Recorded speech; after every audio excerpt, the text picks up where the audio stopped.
Είναι το πιο παράξενο πράγμα από όσα έχω δει μέχρι σήμερα στη ζωή μου. Ότι αντί να μαλώνουν οι ιερείς μαζί μου, οι Μητροπολίτες, οι Δέσποτες, οι Αρχιμανδρίτες και όλοι αυτοί, μαλώνετε εσείς. Είναι εντυπωσιακό αυτό, δεν είναι? Είναι. Εσείς οι οποίοι είστε απλοί άνθρωποι, σαν και εμένα, και στο κάτω-κάτω δεν βγάζετε ούτε ένα ευρώ από την Εκκλησία. Τουλάχιστον από εσάς οι περισσότεροι. Αυτοί όμως που βγάζουν χρήματα από αυτήν την καλωστημένη μπίζνα, όλος τυχαίως δεν είναι ποτέ στην εκπομπή μου. Ποτέ. Παράξενο, περίεργο, εννοείται. Φοβούνται να με αντικρούσουν. Φοβούνται να γράψουν δημόσια τη γνώμη τους. Φοβούνται να πούν τι? Ότι ο θετικός έχει άδικο, αφού έχω άδικο υποτίθεται. Λοιπόν, σήμερα θα μιλήσουμε για τα 5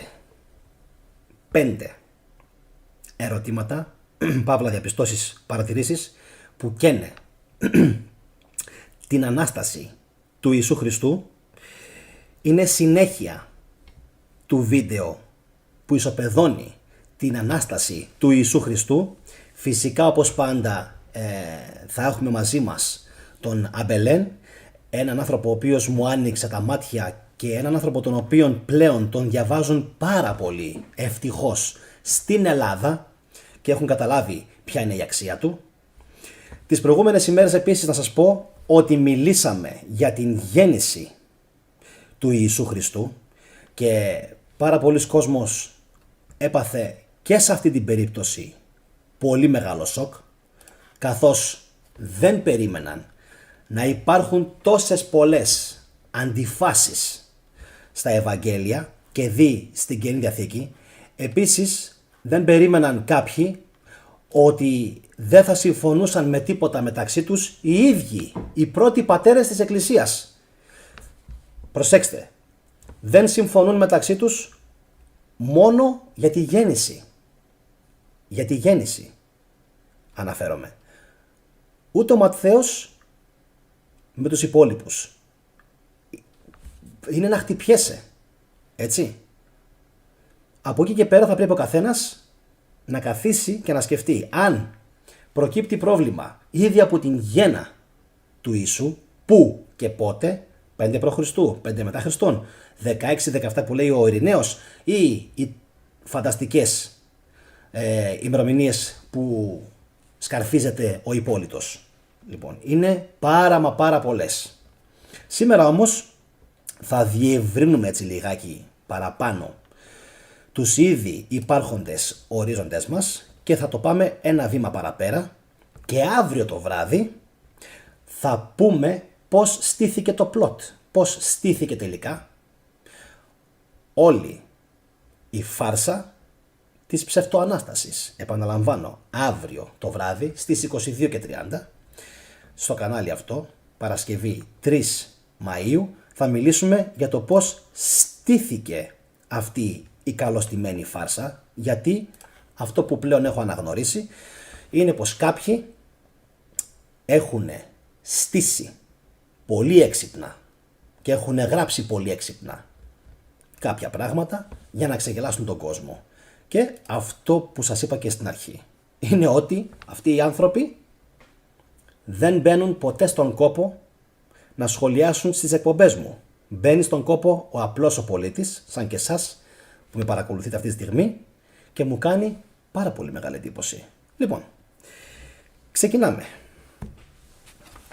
Λέει λοιπόν ο Αμπελέν σε κάποια φάση, να λοιπόν τώρα μερικές συνταρακτικές παρατηρήσεις, και ο οδηγός μας θα είναι ο Αμπελέν, η Καινή Διαθήκη φυσικά, και θα τις πάρουμε όλες μία-μία. Θα σας βοηθήσω σήμερα πάρα πολύ, καθώς έχω τον υπολογιστή μου, και το καλό είναι ότι θα μπορέσουμε να έχουμε μπροστά μας το κείμενο σε νεοελληνική απόδοση, το κείμενο της Καινής Διαθήκης, σε νεοελληνική απόδοση, δεν είναι δικά μου, είναι από την ίδια την Εκκλησία. Εννοείται, για να μπορέσει να πιστέψει μέχρι και ο τελευταίος δύσπιστος ότι αυτά που λέω, τα λέω από τα βιβλία τους. Δεν είναι δικά μου, εντάξει, τα έχουν γράψει μόνοι τους και κανονικά θα έπρεπε να είναι θεόπνευστα και θα χαιρόμουν πάρα πολύ να είναι θεόπνευστα, αλλά δυστυχώς, όπως έχετε καταλάβει όλοι, δεν είναι. Επίσης, αν δεν έχετε δει το βίντεο μου τι ήταν στην πραγματικότητα ο Ιησούς Χριστός, η πλήρης ανατροπή των Ευαγγελίων, να το δείτε οπωσδήποτε, γιατί θα καταλάβετε πάρα πολύ καλά τι κρύβεται πίσω από τον Ιησού Χριστό. Και επίσης τα δύο μου βίντεο, τελικά ποιο έτος γεννήθηκε ο Ιησούς Χριστός και το παραλήρημα της γέννησης του Χριστού. Τα βίντεο αυτά υπάρχουν όλα στο κανάλι και μπορείτε να τα βρείτε στην ανάλογη playlist που υπάρχει για τον χριστιανισμό. Λοιπόν, ξεκινάμε. Μεταφερόμαστε λοιπόν στο σημείο που αναφέρεται ο Ιωάννης στο K10 μέχρι 15, στον Ιησού Χριστό, ο οποίος εμφανίζεται τάχα μου στην Μαρία. Και λέει: οι μαθητές τότε πήγαν πάλι στο σπίτι τους, αλλά η Μαρία στεκόταν κοντά στο μνήμα έξω και έκλαιγε. Ενώ δεν έκλαιγε, έσκυψε στο μνήμα και βλέπει δύο αγγέλους με λευκά ενδύματα να κάθονται μέσα, ένας προς το μέρος της κεφαλής και ένας προς το μέρος των ποδιών, όπου είχε τοποθετηθεί το σώμα του Ιησού. Εδώ να πούμε ότι αρχικά, προσέξτε, αρχικά πριν διαστρεβλώσουν το νόημα των λέξεων, άγγελος σήμαινε ένας άνθρωπος ο οποίος μετέφερε μία πληροφορία. Το έχουμε? Πολύ ωραία.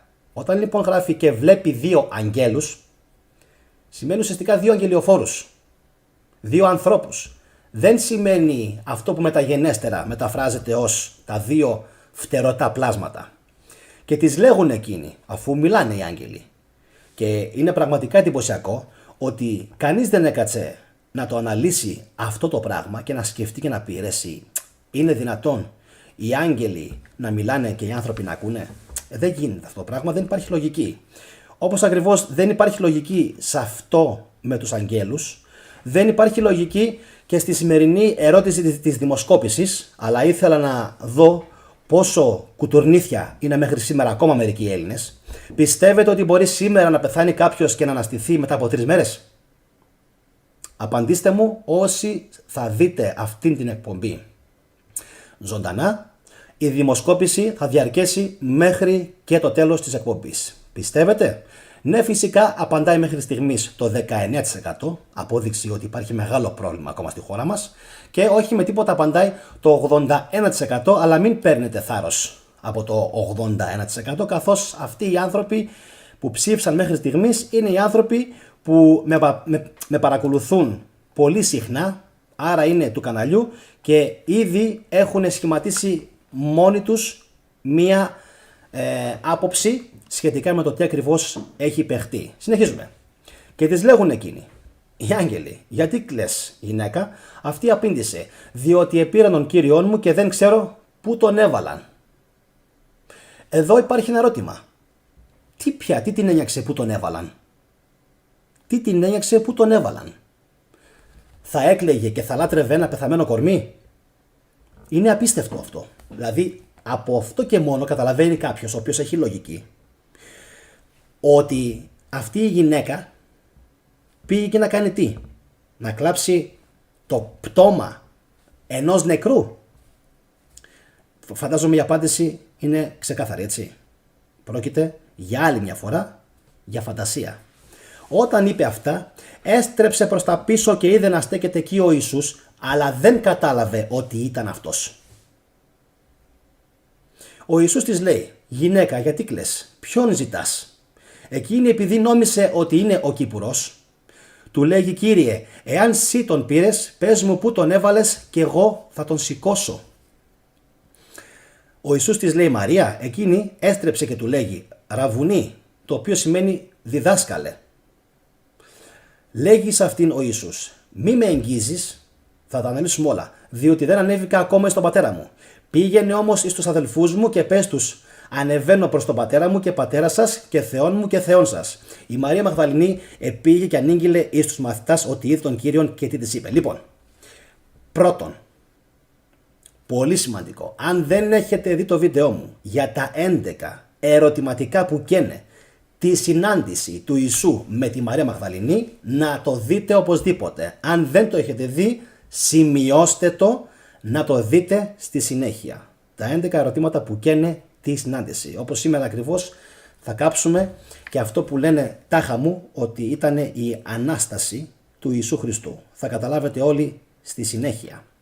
Λοιπόν, πάμε αυτά τα κομμάτια να τα αναλύσουμε και να τα σπάσουμε. Λοιπόν,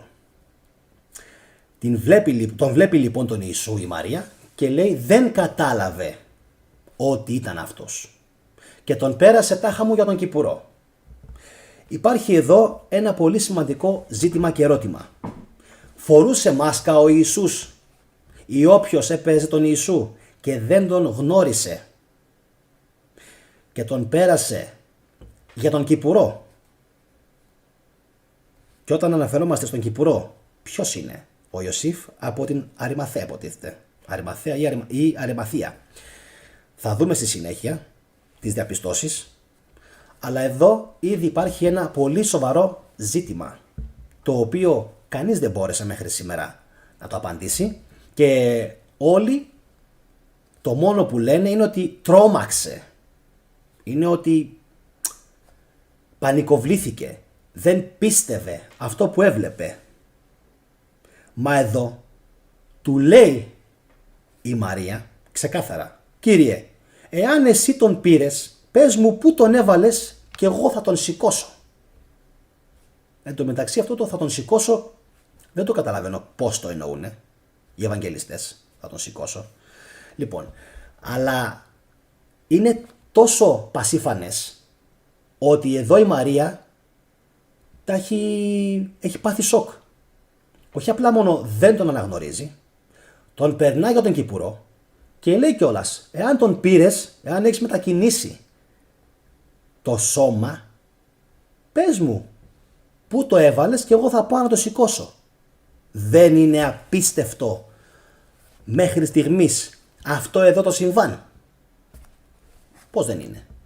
Και δεν είναι να απορεί κανείς ότι δεν μπαίνουν ποτέ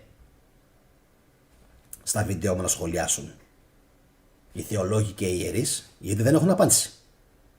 Οι απαντήσεις που δίνουν είναι κάτι κηρύγματα μόνο που κάνουν τις Κυριακές για να τα ακούνε οι γιαγιάδες, οι 80'ρες, οι 90'ρες και να χαίρονται. Αχ, να λένε τι καλό παιδί είναι αυτό, τι καλά που τα λέει αυτός. Λοιπόν, μέχρι λοιπόν το σημείο αυτό, μέχρι το 15, η Μαρία είναι πεπισμένη ότι η οντότητα που βλέπει μπροστά της δεν είναι ο Ιησούς Χριστός. Και η ερώτηση που έχω να κάνω σε όλους τους χριστιανούς είναι μία και πάρα πολύ απλή. Εσύ ρε φίλε, γιατί να πιστέψεις? Εδώ δεν πίστεψε η Μαρία ότι έχει μπροστά της τον Ιησού. Είναι απίστευτο. Η ίδια η Μαρία, η Μαγδαληνή, δεν τον πίστεψε ότι τον έβλεπε. Εσύ λοιπόν για ποιο λόγο να το πιστέψεις 2.000 χρόνια μετά? Θα πρέπει να είσαι, τι να πω, χαζός. Και πόσο μάλλον όταν πρόκειται για ένα βιβλίο. Ούτε βίντεο δεν είναι καν. Επειδή σήμερα είμαστε και στην εποχή των βίντεο, έτσι. Δεν είναι καν βίντεο. Δεν έχεις ένα βίντεο να το ελέγξεις. Διαβάζεις απλά ένα βιβλίο. Και στο βιβλίο αυτό ο χαρακτήρας που υποτίθεται είδε τον Ιησού μετά την Ανάσταση δεν πείθεται ότι είναι αυτός. Εσύ γιατί να πιστέψεις στις αρλούμπες που σου λένε? Συνεχίζουμε όμως. Να το αναλύσουμε, να το σπάσουμε ωραία. Όσοι από σας έχετε απορία ή πιστεύετε ότι το κείμενο που βλέπετε μπροστά σας δεν είναι αυθεντικό, σας προτρέπω ελεύθερα να πάρετε όποια Καινή Διαθήκη εσείς πιστεύετε ότι σας ταιριάζει και θα δείτε ότι δεν υπάρχει καμία παρέκκληση από αυτά που σας λέω εγώ. Και συνεχίζουμε.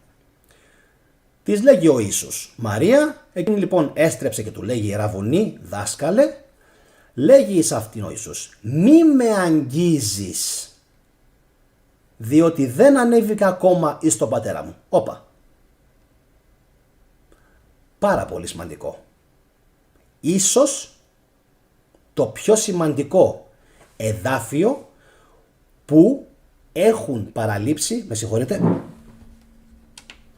να μην σβήσει η οθόνη, το πιο σημαντικό εδάφιο που έχουν παραλείψει μέχρι σήμερα να σχολιάσουν οι χριστιανοί απολογητές και όχι μόνο, και οι θεολόγοι.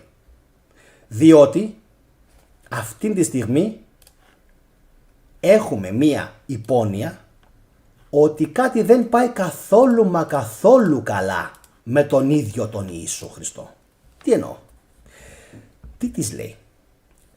Εφόσον λοιπόν η Μαρία δεν πείθεται ότι βλέπει τον Ιησού, τι θα έπρεπε να κάνει λογικά για να πιστέψει?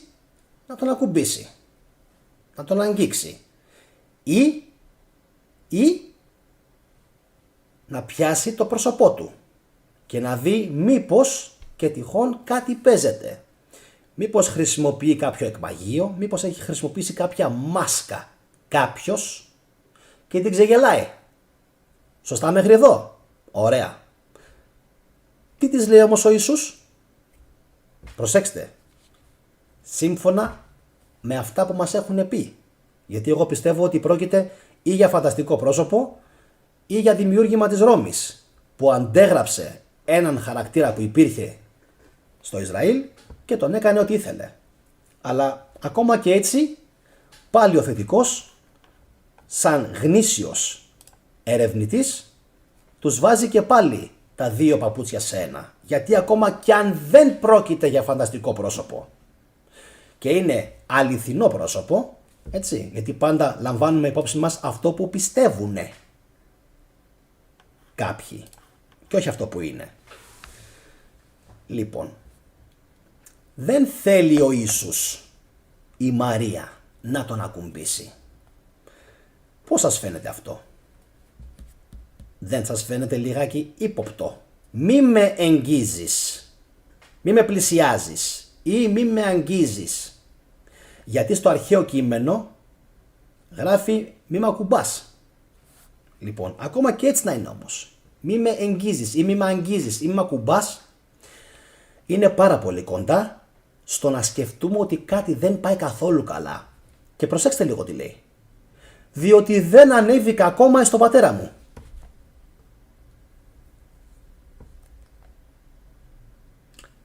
Ένας χριστιανός πόσα εγκεφαλικά μπορεί να πάθει διαβάζοντας αυτή τη φράση? Εδώ εγώ είμαι ένας άνθρωπος ο οποίος δεν πιστεύω στο χριστιανισμό, αλλά σε ένα θείον, και διαβάζοντας αυτή τη φράση καταλαβαίνω ότι κάτι δεν πάει καθόλου καλά.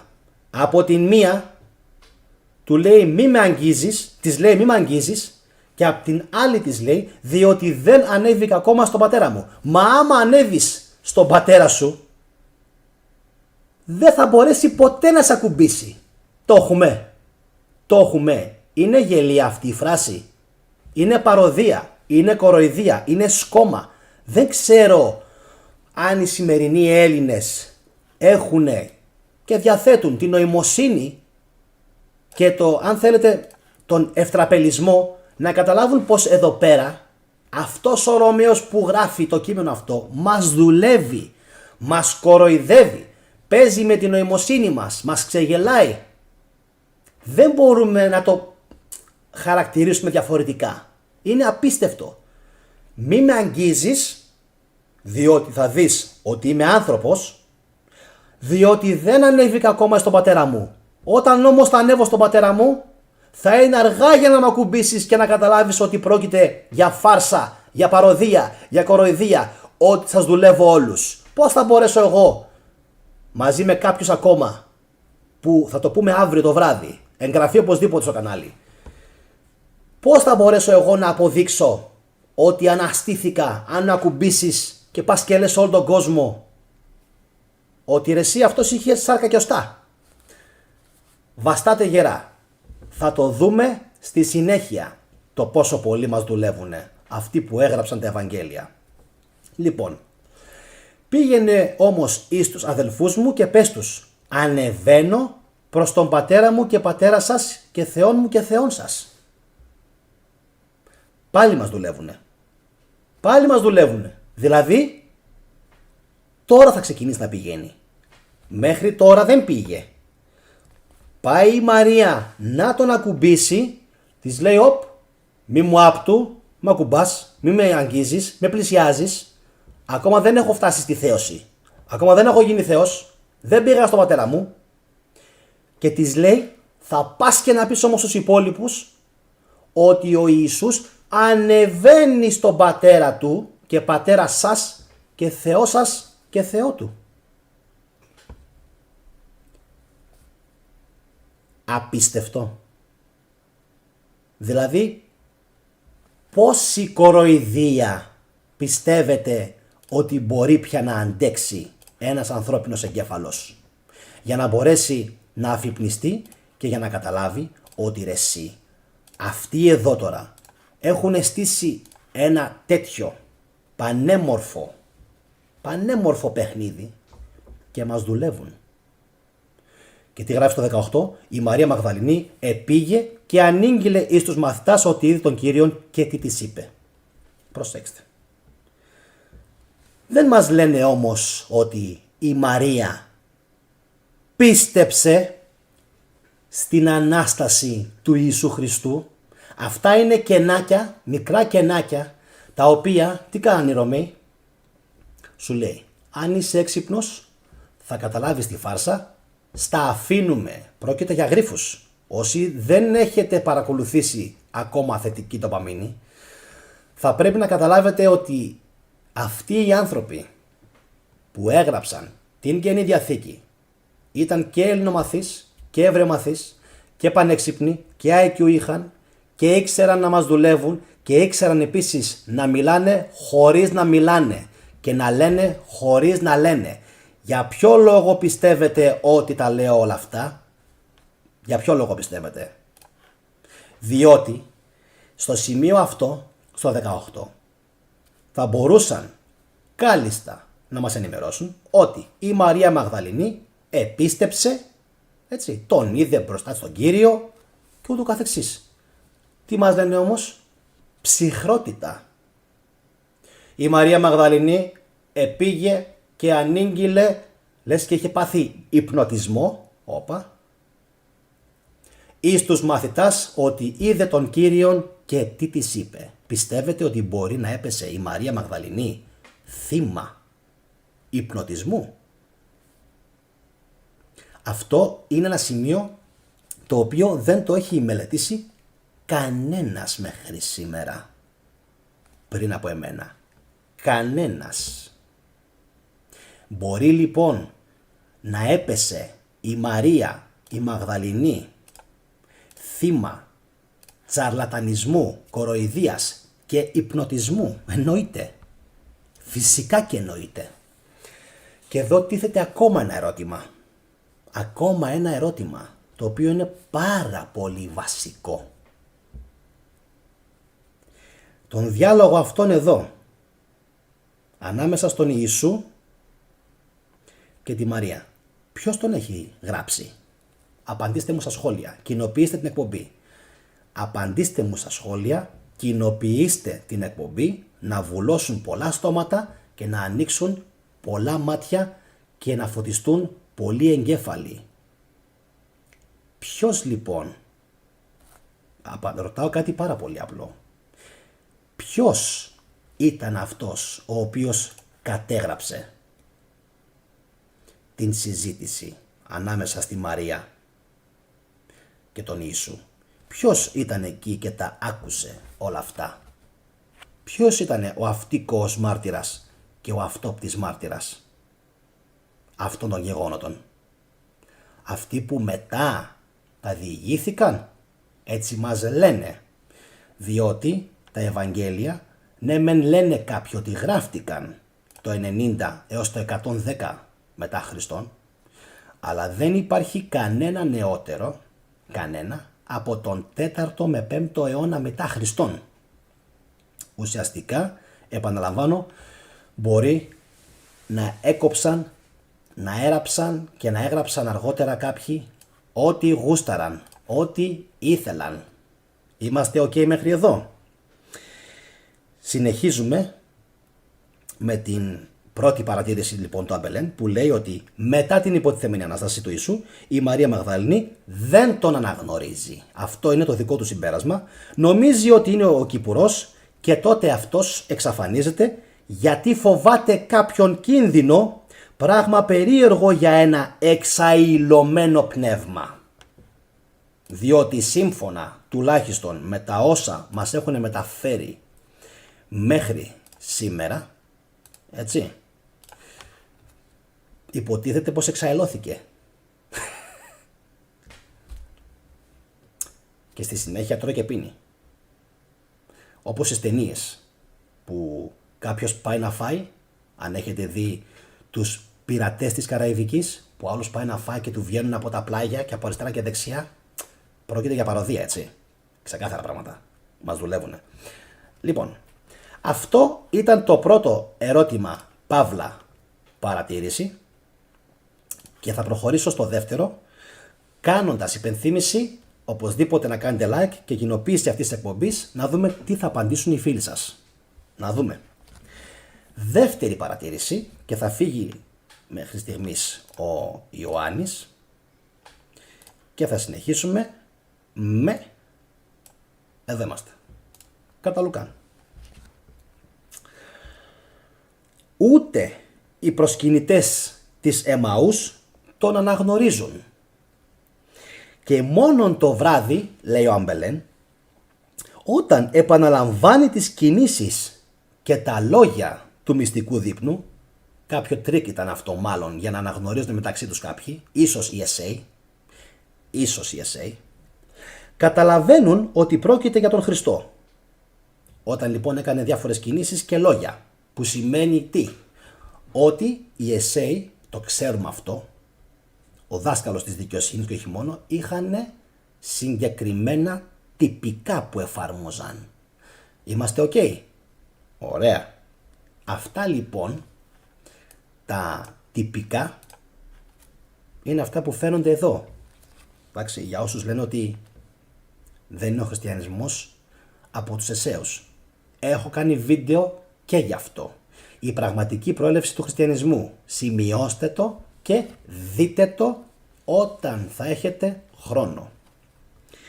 Μάλιστα, με την έμφυτη αγάπη που έχουν όλοι οι Ανατολίτες για τα θαύματα, νομίζουν αμέσως ότι μεταμορφώθηκε για να μην τον αναγνωρίσουν οι Εβραίοι και οι Ρωμαίοι.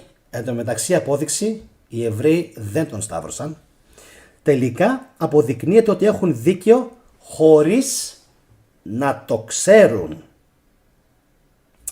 Πάμε λίγο να το δούμε αυτό στον Λουκά. Πώς το λέει? Λουκάς, 24ο κεφάλαιο, 13 μέχρι 32. Πάμε να το δούμε. Την ίδια ημέρα, δύο από αυτούς. Αυτό το αναφέρω και στο άλλο μου το βίντεο. Για την Ανάσταση. Επήγαν σε ένα χωριό που απήχε 60 στάδια από την Ιερουσαλήμ και ονομάζεται Εμαούς. Εν τω μεταξύ, άλλο σημείο προς κοινοποίηση. Δεν έχει βρεθεί από την αρχαιολογική σκαπάνη μέχρι σήμερα αυτή η πόλη που λέγεται Εμαούς. Και μάλιστα υποτίθεται μας δίνουν οι Ευαγγελιστές και την ακριβή τοποθεσία ή τουλάχιστον το πόσο απήχε. 60 στάδια. Κάνοντας έναν πολλαπλασιασμό, παύλα, μετατροπή στα μέτρα ή στα χιλιόμετρα, θα μπορούσαν πάρα πολύ εύκολα, όσοι θέλουν, όσοι ήθελαν βασικά, και αναφέρομαι φυσικά στους γεωγράφους και όχι μόνο, θα μπορούσαν να εντοπίσουν τα ερείπια, ας το πούμε έτσι, της Εμαούς. Δυστυχώς όμως μέχρι σήμερα δεν έχουν βρεθεί τα ερείπια της Εμαούς, όπως δεν έχουν βρεθεί μέχρι σήμερα και τα ερείπια της Ναζαρέτ. Αυτή η πόλη που σήμερα διαφημίζεται ως Ναζαρέτ είναι προπαγάνδα από το Ισραήλ. Δεν υπάρχει Ναζαρέτ. Και μιλούσαν λοιπόν μεταξύ τους για όλα αυτά τα συμβάντα. Και ενώ μιλούσαν και συζητούσαν, Ο Ιησούς ο ίδιος. Γιατί λέει ο Ιησούς ο ίδιος? Γιατί το τονίζει αυτό? Ο Ιησούς ο ίδιος τους επλησίασε και ευάδιζε μαζί τους. Όπα. Θα πρέπει να μάθετε σαν Έλληνες, τι έλεγα πριν, και σαν παρατηρητές, όταν διαβάζετε ένα κείμενο που υποτίθεται γράφτηκε από το Θεό ή από του Θεού το χέρι ή καθ' υπόδειξη του Θεού, θα πρέπει να μάθετε να προσέχετε, να δίνετε σημασία στις αραδίτσες και στις λεξούλες. Τι λέει εδώ? Ο Ιησούς ο ίδιος. Για ποιο λόγο το τονίζει τόσο πολύ αυτό? Μήπως ήταν κάποιος άλλος ο οποίος ήθελε να παρουσιαστεί σαν Ιησούς? Γιατί το τονίζει τόσο πολύ ο Λουκάς και λέει ο Ιησούς ο ίδιος τους επλησίασε? Αλλά κάτι εκρατούσε τα μάτια τους ώστε να μην μπορούν να τον αναγνωρίσουν. Και αυτό το σημείο είχε παίξει στην άλλη εκπομπή. Τα άλλα όμως που θα διαβάσω δεν είχαν παίξει. Λοιπόν, προσέξτε. Τι ήταν αυτό? Εδώ μας δίνει την απάντηση ο Λουκάς. Αλλά εμείς είμαστε ηλίθιοι και δεν μπορούμε να καταλάβουμε. Εμείς φταίμε. Ο Ευαγγελιστής, ο Ρωμαίος ταχυδακτυλουργός, ο οποίος γράφει με τα μαγικά του χέρια αυτόν τον γρίφο και θέλει να δοκιμάσει, αν θέλετε, την νοημοσύνη μας και σας, λέει για να δούμε, θα καταλάβουν το κόλπο? Μέχρι σήμερα αποδείχτηκε Ρωμαίοι συγγραφείς versus πιστοί 1-0. 1-0 όχι, 100-0 είναι. Αλλά στο σημείο αυτό έγινε το 1-0. Μόνο στο σημείο αυτό. Μην πούμε για όλα τα υπόλοιπα. Λοιπόν, κάτι εκρατούσε τα μάτια τους ώστε να μην μπορούν να τον αναγνωρίσουν. Είναι ξεκάθαρο. Εδώ ο άνθρωπος σας δίνει την απάντηση. Αλλά κανείς δεν θέλει να την εισακούσει. Κανείς δεν θέλει να πιστέψει. Αυτό το κάτι εκρατούσε τα μάτια τους είναι ότι ο Ιησούς μάλλον κάτι φορούσε ή αυτός που έπαιζε τον Ιησού, γεγονός που εμπόδιζε την αναγνώρισή του. Δεν είναι ότι ο Ιησούς είχε μεταμορφωθεί από Ιησούς σε ένα αγγελικό, αν θέλετε, όν. Μας το λένε πουθενά αυτό. Μας το λένε ότι άλλαξε μορφή ο Ιησούς. Εντάξει. Πριν. Για ποιο λόγο? Το αποδεικνύει αμέσως. Άλλη η εικόνα του θα υπήρχε πριν την Σταύρωση και άλλη εικόνα του μετά την Ανάσταση. Όπα. Τι λες ρε θετικέ? Πολύ έξυπνος είσαι. Θετικός Christianity 1-0. Σωστά μέχρι εδώ. Και θετικός χριστιανισμός 2-0, διότι δεν υπήρξε από εκείνη την εποχή κάποια απεικόνηση του Ιησού Χριστού. Εντάξει, είμαστε ok? Οι πρώτες του απεικονίσεις γίνονται πότε? 400, 500, 600. Άρα δεν μπορούμε να ξέρουμε πώς έμοιαζε πριν την Ανάσταση. Σωστά. Σωστά. Και πώς έμοιαζε μετά από την Ανάσταση. Πριν τη Σταύρωση, συγγνώμη, και μετά από την Ανάσταση. Άρα, θετικά έχεις δίκιο. Το ξέρω. Κάτι λοιπόν κρατούσε τα μάτια τους ώστε να τον αναγνωρίσουν. Ο ένας, ξέρουμε και το όνομά του. Και στη συνέχεια, κάντε εγγραφή, θα πούμε πολλά για όλα τα ονόματα. Αυτός ο Κλεόπας το απεκρίθη. Συ είσαι ο μόνος που κατοικεί στην Ιερουσαλήμ χωρίς να ξέρει όσα συνέβησαν εκεί αυτάς τα ημέρας. Και αυτός τους είπε, Ποια, ο Ιησούς δηλαδή? Εκείνοι απεκρίθησαν τα σχετικά με τον Ιησού των Ναζωραίων, ο οποίος ήτο προφήτης δυνατός, εις έργα και λόγους ενώπιον του Θεού και όλου του λαού, και πως οι αρχιερείς και οι άρχοντες μας τον παρέδωκαν να καταδικαστεί εις θάνατον και τον σταύρωσαν. Ωραία, ωραία. Αγαπητοί μου φίλοι χριστιανοί, ξεκινάμε τώρα. Λίγο να τεντωθώ, γιατί εδώ τα πράγματα αγριεύουν απίστευτα και πρέπει λίγο να σφίξουν οι μυς μας. Λοιπόν, να πιω και λίγο νερό.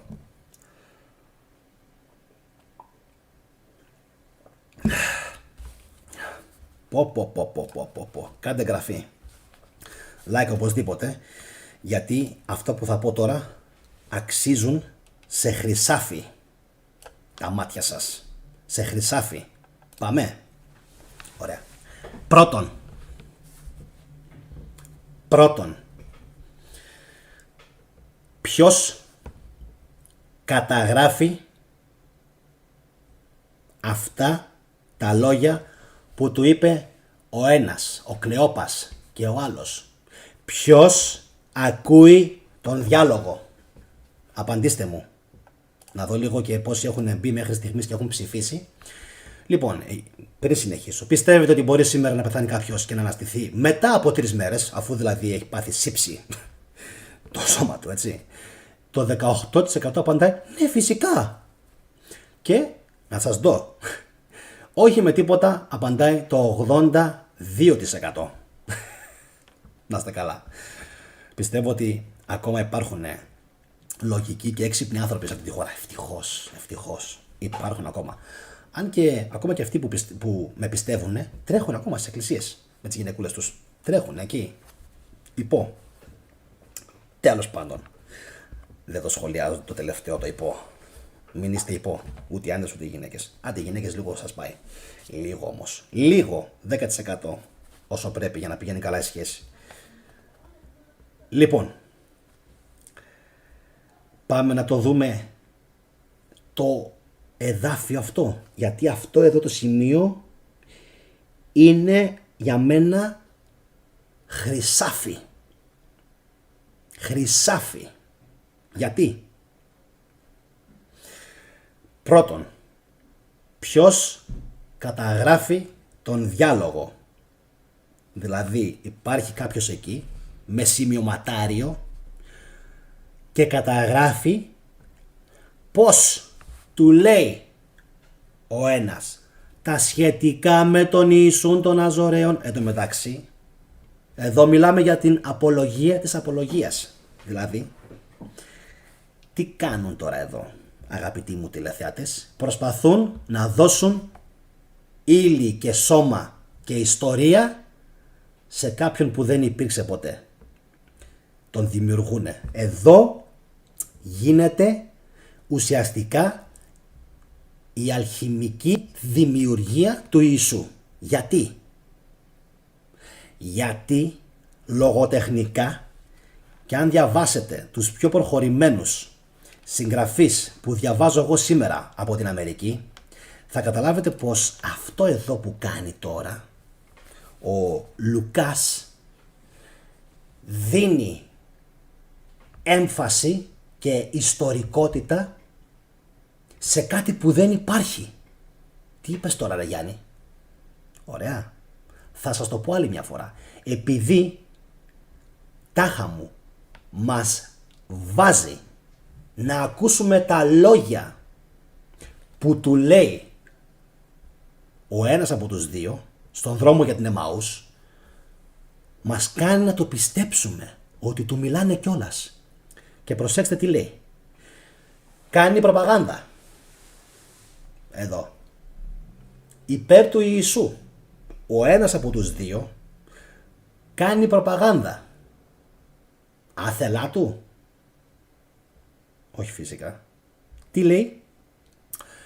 Τα σχετικά με τον Ιησού τον Ναζωραίο. Δεν τα άκουσες? Ο οποίος ήταν προφήτης, δυνατός εις τα έργα, δυνατός και στους λόγους, ενώπιον του Θεού και όλου του λαού, και πως οι αρχιερείς και οι άρχοντες μας οι δικοί μας δηλαδή, τον παρέδωσαν να καταδικαστεί σε θάνατο και τον σταύρωσαν. Τέλος, τι θέλετε άλλο? Εδώ υπάρχει ολόκληρη η αφήγηση ενός φανταστικού συμβάντος, αλλά τι έχουν κάνει οι έξυπνοι? Έχουν βάλει να το λέει κάποιος άλλος. Ένας από τους δύο. Για ποιο λόγο? Πρώτον, για να δημιουργήσουν μία άλλη μαρτυρία. Ότι κάποιος άλλος τα άκουσε όλα αυτά περί του Ιησού. Αυτοί οι δύο οι φίλοι, αν θέλετε. Εντάξει. Γιατί εδώ βλέπουμε ότι η Ρώμη προσπαθεί να μας τρελάνει. Θέλει να δείξει ότι τάχα μου.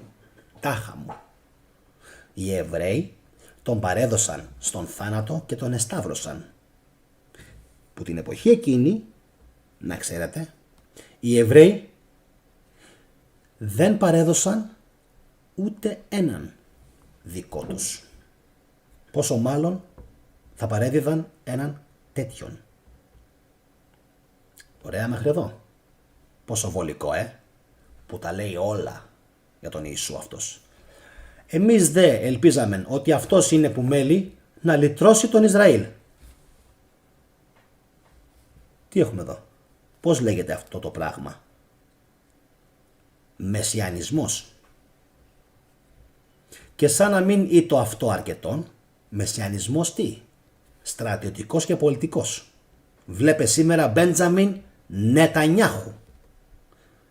Εγώ θα γίνω ο Μεσσίας του Ισραήλ και θα τον μεγαλώσω, το δικό μου κράτος. Και σαν να μην είτο αυτό αρκετόν, είναι σήμερα η τρίτη ημέρα φώτου συνέβησαν αυτά.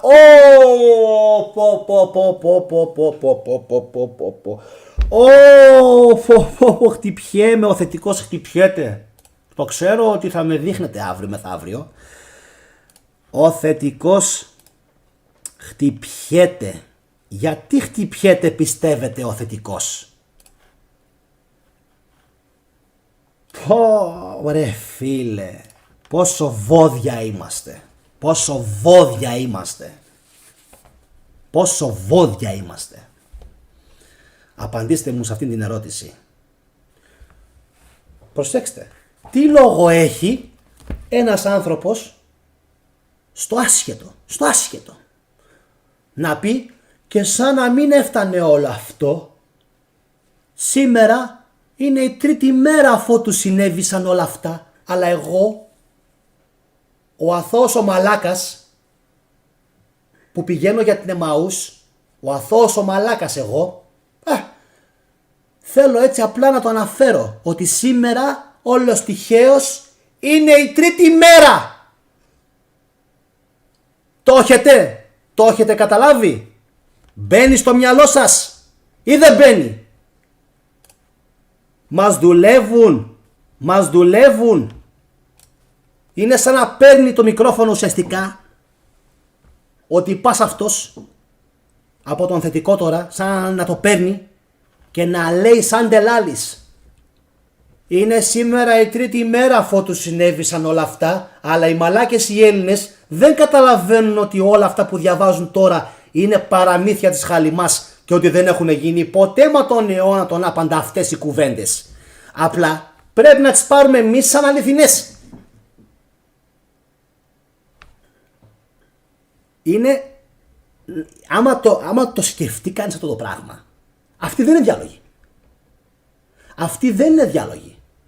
Δεν θα έπρεπε να είναι διάλογοι αυτές οι ηλιθιότητες που διαβάζουμε τώρα. Διότι εδώ είναι ξεκάθαρο ότι κάποιος προσπαθεί να μας πείσει ότι υπήρξε ο Ιησούς. Βλέπετε τι λέει πάνω? Τα σχετικά με τον Ιησού τον Ναζωραίο. Δεν λέει με τον Ιησού από τη Ναζαρέτ.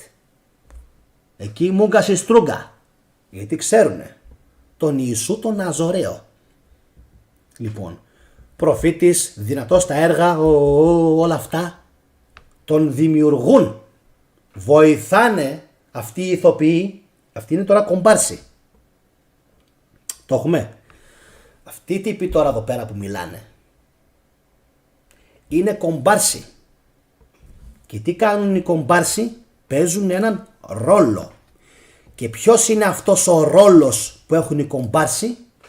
Να μας πείσουν ότι σώνει και καλά ήταν εκεί και έζησαν τη σταύρωση του Ιησού. Και σήμερα, όλος τυχαίως, χτυπηθείτε Έλληνες, είναι η τρίτη ημέρα. Για ποιο λόγο το λέει αυτό σήμερα είναι η τρίτη μέρα? Για να επιβεβαιώσει ότι είναι η τρίτη μέρα από την ημέρα που σταυρώθηκε ο Ιησούς. Το έχετε? Το καταλαβαίνετε αυτό? Ωραία. Αν το καταλαβαίνετε, κοινοποιήστε το, γιατί στην Ελλάδα έχουμε μεγάλο πρόβλημα άγνοιας και ανεγκεφαλοσύνης. Μεγάλο πρόβλημα.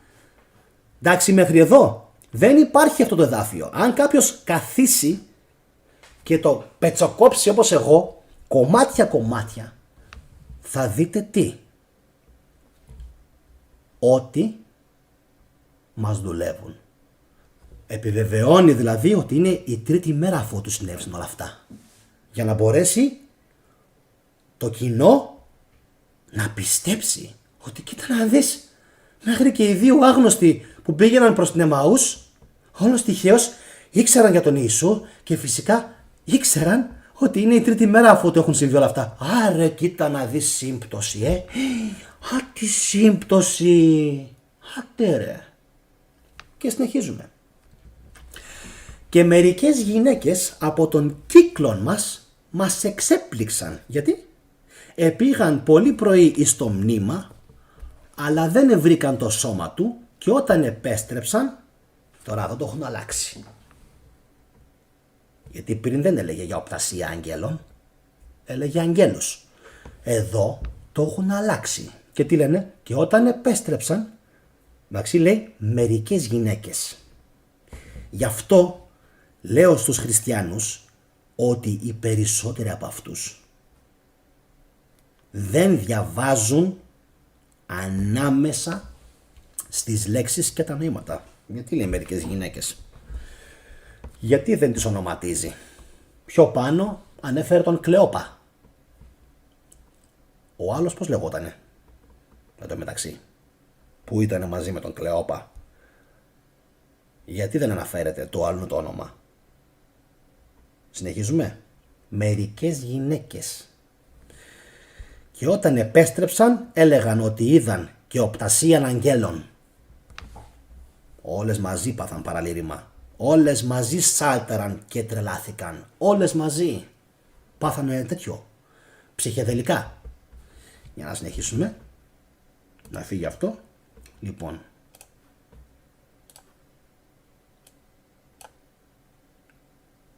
Αυτός τότε τους είπε: «Ω ανόητοι και βραδύνοιοι εις το να πιστεύετε εις όλα όσα ελάλησαν οι προφήτες». Τελικά τι πρέπει να κάνει κάποιος?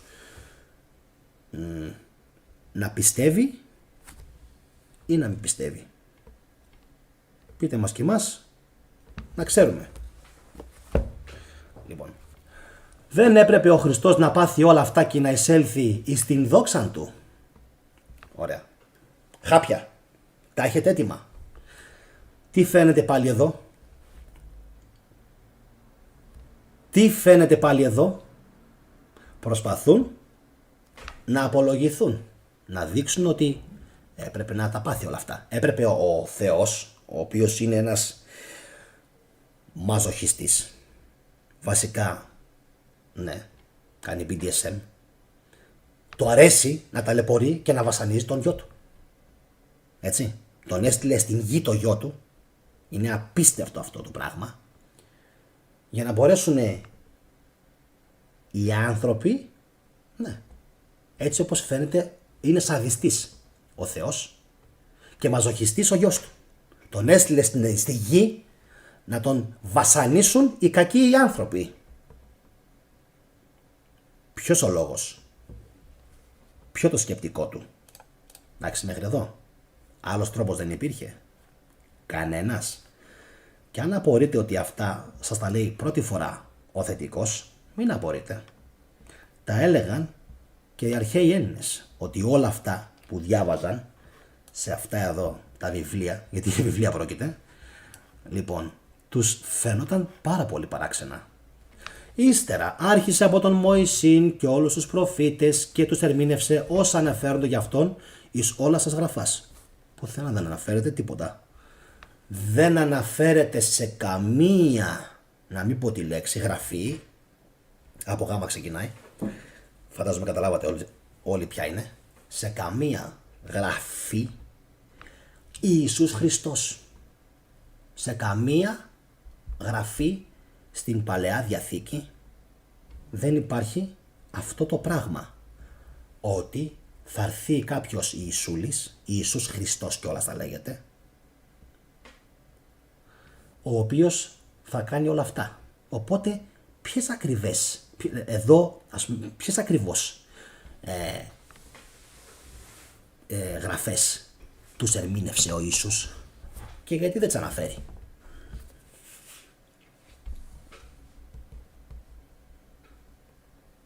Να στροφάρει λίγο αυτό. Αυτό λίγο να στροφάρει.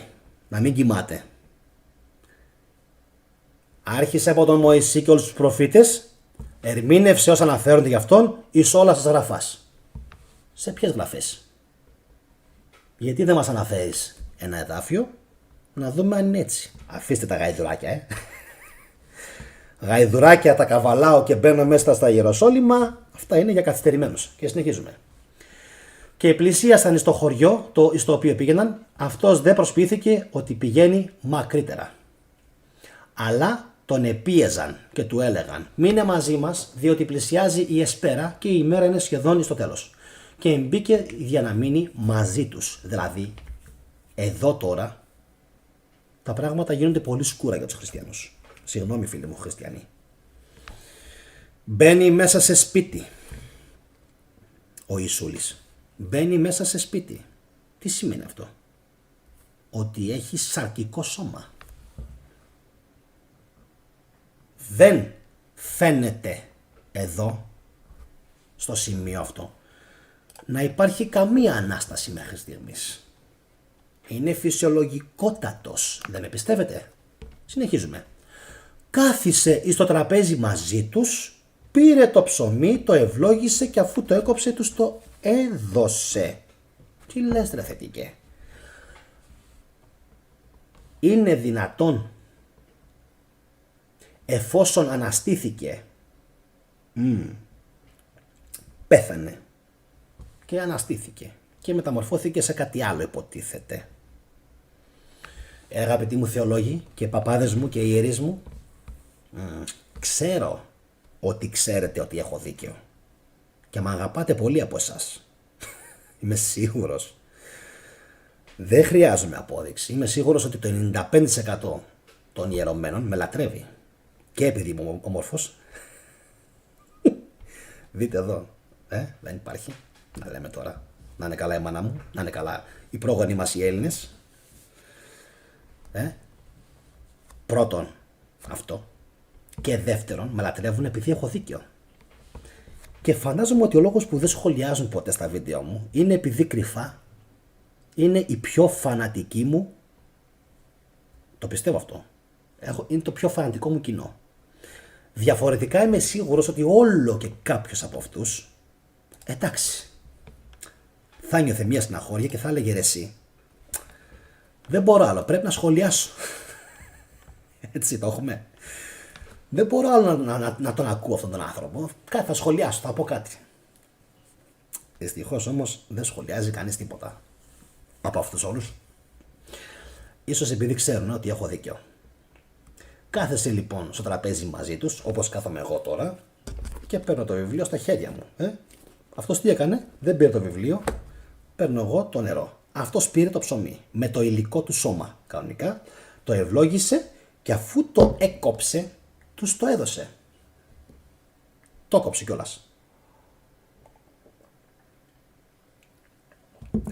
Και ως διαμαγείας τότε ανοίχθηκαν τα μάτια τους και τον αναγνώρισαν, αλλά αυτός έγινε άφαντος. Όπα. Βάλε stop, Γιαννάκη. Βάλε stop. Βάλε stop, αγόρι μου, γιατί θα πέσουν κάτω οι φίλοι μας. Γιατί είσαι τόσο κακό παιδί. Φυσικά και δεν είμαι κακό παιδί. Καλό παιδί είμαι. Το επιβεβαίωσαν και οι Φιλανδοί και οι Ιάπωνες και οι Μαύροι. Και όσοι με είδαν στη Φιλανδία με λάτρεψαν. Οι μόνοι που δεν με αγαπάνε είναι κάποιοι χριστιανοί στην Ελλάδα.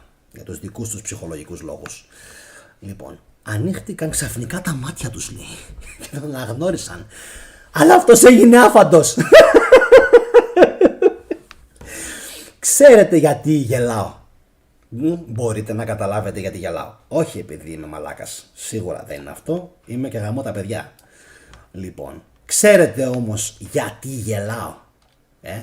Γιατί αυτό εδώ το σημείο τα λέει όλα. Για να ανοίχτηκαν τα μάτια τους και να τον αναγνώρισαν, πρέπει ο Ιησούς εκείνη τη στιγμή κάτι να έκανε. Έτσι δεν είναι? Τι έκανε? Μήπως αφαίρεσε κάτι που φορούσε? Μήπως έβγαλε από πάνω του κάτι που φορούσε, το οποίο τον έκανε να είναι αναγνωρίσιμος? Μάλλον.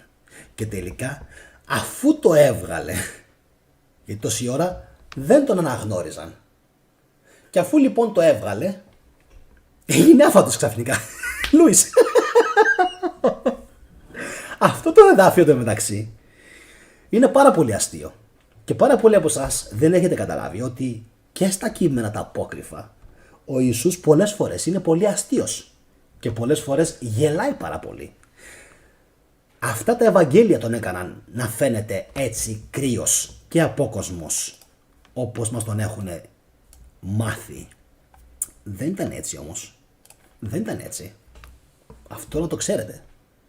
Δεν ήταν έτσι, υποτίθεται. Εγώ πιστεύω ότι ήταν φανταστικό πρόσωπο. Λοιπόν, αλλά εδώ φαίνεται κάτι άλλο. Ότι υπάρχει και μια αστεία πλευρά σε όλα αυτά. Ξαφνικά έγινε λοιπόν Λούις. Και είπαν μεταξύ τους, δεν έκαιε μέσα μας η καρδιά μας καθώς μας εμιλούσε εις των δρόμων και μας εξηγούσε τας γραφάς?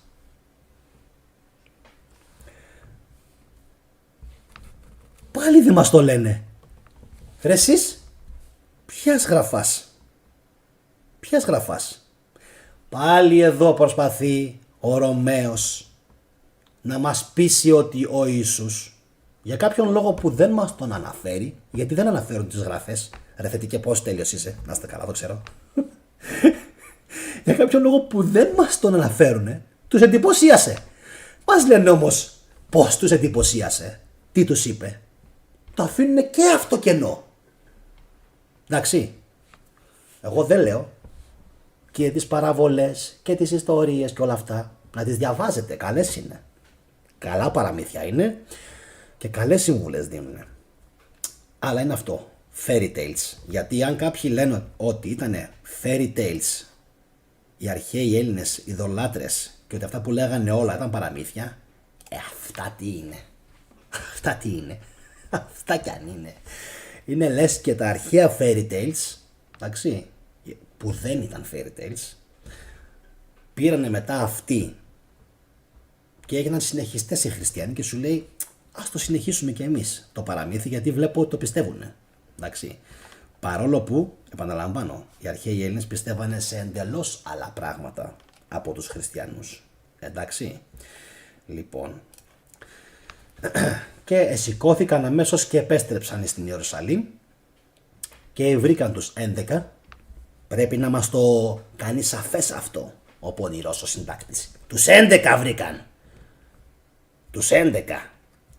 Και όσους ήσαν μαζί τους να είναι μαζεμένοι και να λέγουν, προσέξτε, να λέγουν τι? Όλος τυχαίος.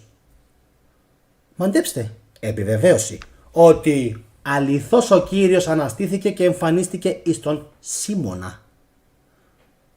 Τότε αυτοί διηγήθηκαν όσα συνέβησαν εις των δρόμων και πως τον ανεγνώρισαν όταν έκοβε το ψωμί.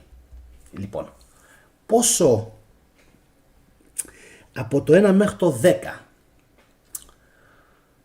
Τι βαθμολογία θα δίνατε σε όσα διαβάσατε μόλις τώρα? Εγώ θα δίνα 3. Κάπου εκεί θα δίνα. Άντε χάριν της ευφυΐας του εξαίρετου Ρωμαίου συντάκτη θα βάζα 4. Τους 11 και να λέγουν ότι ο Ιησούς αναστήθηκε, δηλαδή όλος τυχαίος, δεν υπάρχει. Όλος τυχαίος. Οι δύο άγνωστοι, παιδιά, θα πρέπει να μου κάνουν άγαλμα στην Ελλάδα. Να το ξέρετε αυτό. Σε κάθε νομό της Ελλάδας ή σε κάθε εκκλησία από δίπλα θα πρέπει να βάλουν ένα άγαλμά μου. Δεν υπάρχει. Λέω πράγματα τα οποία δεν θέλει να τα πει κανένας σε αυτή την παλιοχώρα. Κανένας δεν θέλει σε αυτή τη χώρα να πει αυτές τις αλήθειες. Είμαι ίσως ο μόνος, Δεν ξέρω γιατί. Οι υπόλοιποι έχουν πάθει απάθεια. Κάτι έχουν πάθει. Δεν ξέρω τι έχουν πάθει. Εσείς κοινοποιήστε. Μπας και τη δουν και άλλη την εκπομπή. Και φυσικά like. Προσέξτε τώρα. Οι δύο, ο Κλέοπας και ο άλλος, που δεν αναφέρεται, που όλος τυχαίος, άγνωστοι, που συνάντησαν τον Ιησού στον δρόμο για την Εμαούς και του είπαν όλα αυτά που του είπαν, τα ύποπτα, που είναι σαν να τα λέει ο Ρωμαίος, σαν να κάνει προπαγάνδα, όλος τυχαίος μετά επιστρέφουν στην Ιερουσαλήμ και βρίσκουν τους 11 και όσους ήταν μαζί τους μαζεμένοι. Και να λέγουν ότι αληθώς ο Κύριος αναστήθηκε και εμφανίστηκε στον Σίμωνα.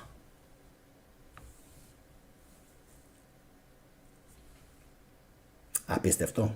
Όλος τυχαίος. Λοιπόν. Και φυσικά αυτοί διηγήθηκαν όσα συνέβησαν στον δρόμο και τον αναγνώρισαν, λέει, όταν έκοβε το ψωμί. Όχι πριν. Γιατί πριν υπήρχε κάτι που, τι λέγαμε, κάτι που εμπόδιζε να τον δουν. Τι? Το εκμαγείο. Η μάσκα. Ή τι? Τους υπνώτισε και αυτούς. Τι λέτε? Υπάρχει ενδεχόμενο να τους υπνώτισε και αυτούς κάποιος, όπως ακριβώς υπνοτίστηκε η Μαρία από τα Μάγδαλα? Υπάρχει ενδεχόμενο? Φυσικά και υπάρχει ενδεχόμενο. Εννοείται. Και ένα και δύο άτομα μπορείς. Αλλά δεν νομίζω να είναι έτσι. I don't think so. Εδώ νομίζω ότι ο Ρωμαίος συντάκτης έχει βάλει απίστευτα το χεράκι του και τη φαντασία του και μας κάνει ό,τι θέλει. Συνεχίζουμε.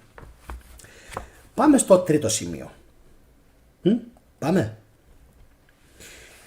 Παρουσιάστηκε πάλι, λέει ο Αμπελέν, με άλλη μορφή σε δύο άλλους.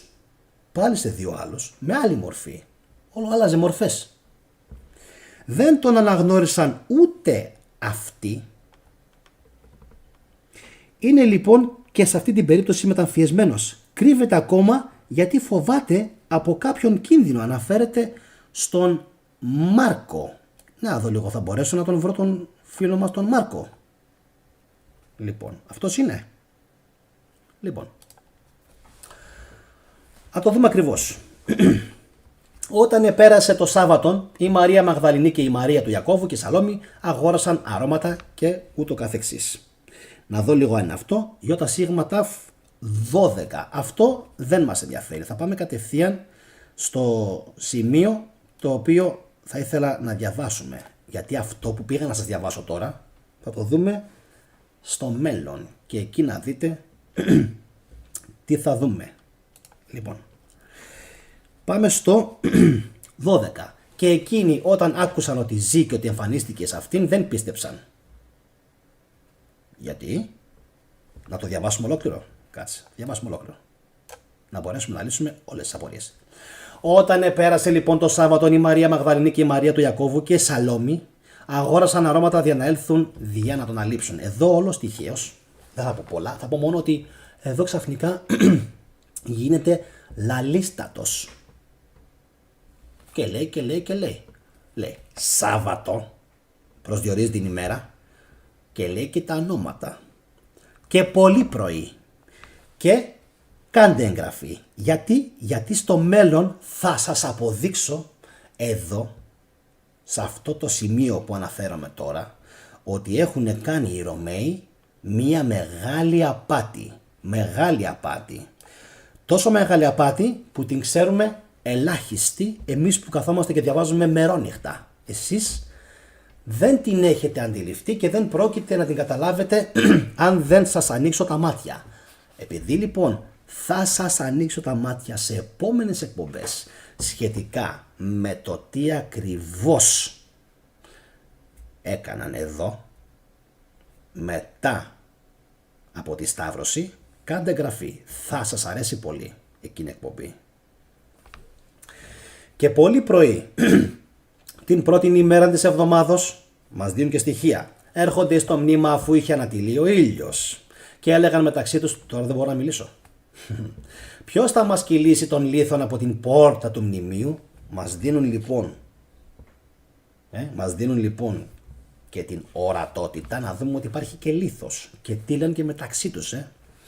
Και όταν σήκωσαν τα μάτια τους βλέπουν ότι ο λίθος είχε κυλιστεί ή το δε πάρα πολύ μεγάλος. Εν τω μεταξύ, για έναν άνθρωπο ο οποίος καταδικάστηκε σαν εγκληματίας, κοινός εγκληματίας του ποινικού κώδικα της Ρώμης υποτίθεται, αλλά ψέματα είναι όλα αυτά, εμείς λέμε πάλι υποτίθεται, δεν θα έπρεπε να έχει ούτε τόσο μεγάλη φρουρά, ούτε τίποτα από όλα αυτά που λένε εδώ πέρα. Λίθους και ούτω καθεξής. Τι ήταν, βασιλιάς ήταν. Και όταν μπήκαν στο μνήμα, το αφήνω αυτό, είδαν έναν νέον με λευκή στολή, ένας νέος. Οι άλλοι τι λέγανε? 2. Επειδή δεν μπορώ να αποκαλύψω πολλά, θα τα πούμε σε εκείνη την εκπομπή. Να κάθεται στα δεξιά και κατελήφθησαν από φόβο. Αυτός δεν λέγει σε αυτάς, μην τρομάζετε, τον Ιησούν ζητάτε, των Ναζαρινών, των Σταυρωμένων. Πάλι εδώ μας δουλεύουν, μας κοροϊδεύουν, έτσι, και δημιουργούν τον Ιησού. Ποιον ψάχνετε? Τον Ιησού, τον Ναζαρινό, τον Σταυρωμένο. Παρεμπιπτόντος, εδώ αναφέρεται ως Ναζαρινός. Εκεί, πριν από λίγο, Ναζωραίος, με ωμέγα, Ναζωραίος. Εδώ, Ναζαρινός. Δεν θα δείτε πουθενά, προσέξτε, εγκεφαλικό, δεν θα δείτε πουθενά να αναφέρεται ως Ναζαρετινός. Γιατί? Ναζαρετινός.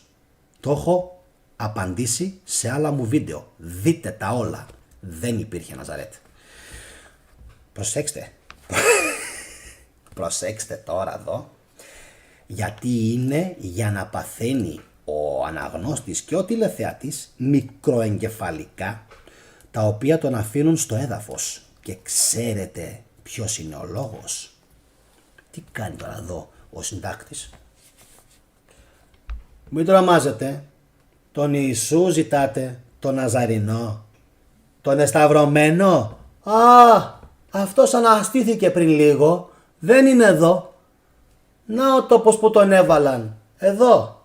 Βλέπετε και τη φωτογραφία πίσω μου. Λοιπόν.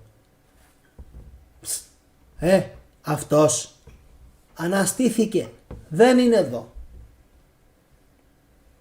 Καταλαβαίνετε την πλοκή? Καταλαβαίνετε ότι μας δουλεύουν? Καταλαβαίνετε ότι δημιουργούν θεολογία και ιστορία ταυτόχρονα? Μπράβο σας. Αν το καταλαβαίνετε και το αντιλαμβάνεστε όπως ακριβώς το καταλαβαίνω κι εγώ, τότε φαντάζομαι ότι έχετε πιάσει ακριβώς όμως το νόημα. Αυτός ο Ιησούς, μην το ψάχνετε. Λέει τώρα αυτός με τη λευκή στολή. Εν τω μεταξύ τώρα είναι ένας. Πριν ήταν 2. Το έχω εδώ να σας αποκαλύψω τι έχουν κάνει. Εδώ το έχω. Αλλά επειδή είναι πάρα πολύ σημαντική πληροφορία, εξ Αμερικής, και εδώ δεν έχει παίξει, ακούστε με, σε κανένα ελληνικό κανάλι, σε κανένα, είμαι το μοναδικό, το πρώτο και δεν θα υπάρχει άλλο, πάνω στο χριστιανισμό. Δεν θα υπάρξει δεύτερος Γιάννης Καραγιαννίδης θετικός στην Ελλάδα. Δεν θα υπάρξει. Πείτε με αλαζονικό, Βαφτίστε με όπως θέλετε, δεν με ενδιαφέρει. Εδώ το έχω να σας πω γιατί έχει γίνει αυτό. Κρατηθείτε. Κάντε εγγραφή. Στο μέλλον. Εδώ το έχω. Πραγματικά όμως. Λοιπόν. Συνεχίζουμε. Εντάξει, είμαστε στο 6ο εδάφιο. Εκείνη που λέει μην τρομάζετε. Δίνει και την πληροφορία. Τον Ιησού ζητάτε, τον Ναζαρινό, τον Σταυρωμένο, αυτός αναστήθηκε. Άλλοι δεν υπήρχαν εκεί. Τι είπες πάλι?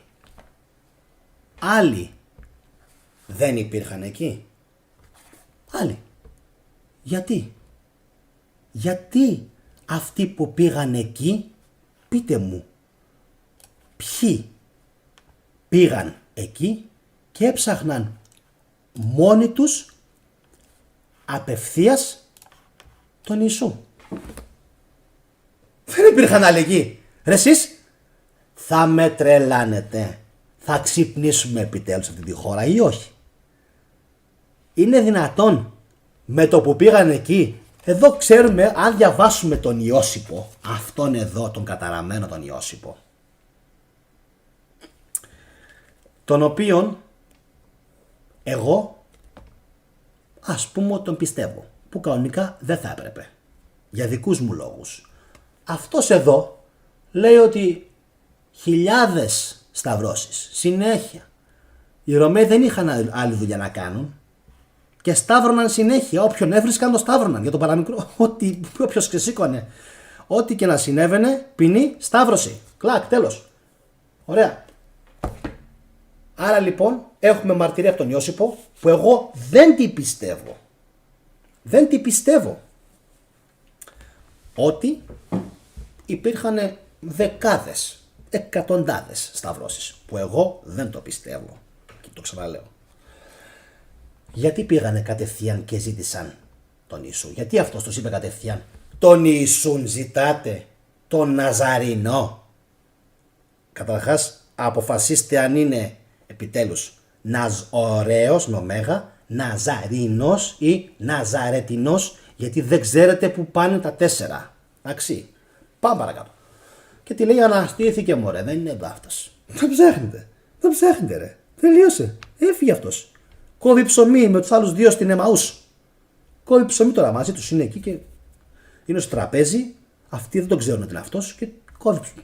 Έχει ας πούμε υλικό σώμα, πως έχω εγώ τώρα, και κόβει ψωμί στο τραπέζι. Λοιπόν, τρέλα. Να, ο τόπος που τον έβαλαν. Σαν να σου λέει, ψτ, μάγκες, εδώ στην Ιερουσαλήμ είναι το μνήμα, ο τάφος του Ιησού. Μην ψάχνετε άλλο.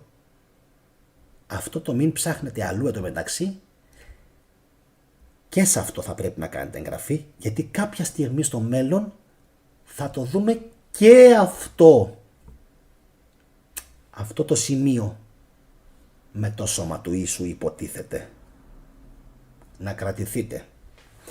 Αλλά πηγαίνετε, δηλαδή εδώ σου κάνει προπαγάνδα και υπνοτισμό, πηγαίνετε και πέστε εις τους μαθητάς του και εις των Πέτρων. Πηγαίνει πριν από εσάς στην Γαλιλαία. Εκεί θα τον ειδείτε καθώς σας είπε. Εντάξει. Και βγήκαν και έφυγαν από το μνημείον. Το αναφέρει ως μνημείον. Παράξενο. Μνημείον. Τι μνημείον ήτανε? Διότι τα κατήχε τρόμος και έκπληξης.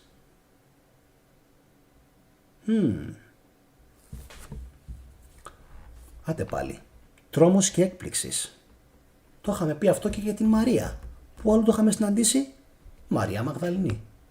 Τρόμος όταν είδε υποτίθεται κάποιον που έμοιαζε με τον Κυπουρό. Φοβήθηκε, τρόμαξε. Πάλι το ίδιο και εδώ. Και σε κανέναν δεν είπαν τίποτα, διότι εφοβούντο. Αφού δε αναστήθηκε το πρωί της πρώτης ημέρας της εβδομάδας, εμφανίστηκε πρώτα εις την Μαρία τη Μαγδαληνή, από την οποία είχε βγάλει 7 δαιμόνια. Λοιπόν, αυτό το και σε κανέναν δεν είπαν τίποτα, διότι εφοβούντο. Ωραία. Τι πιστεύετε ό,τι μπορεί να είναι.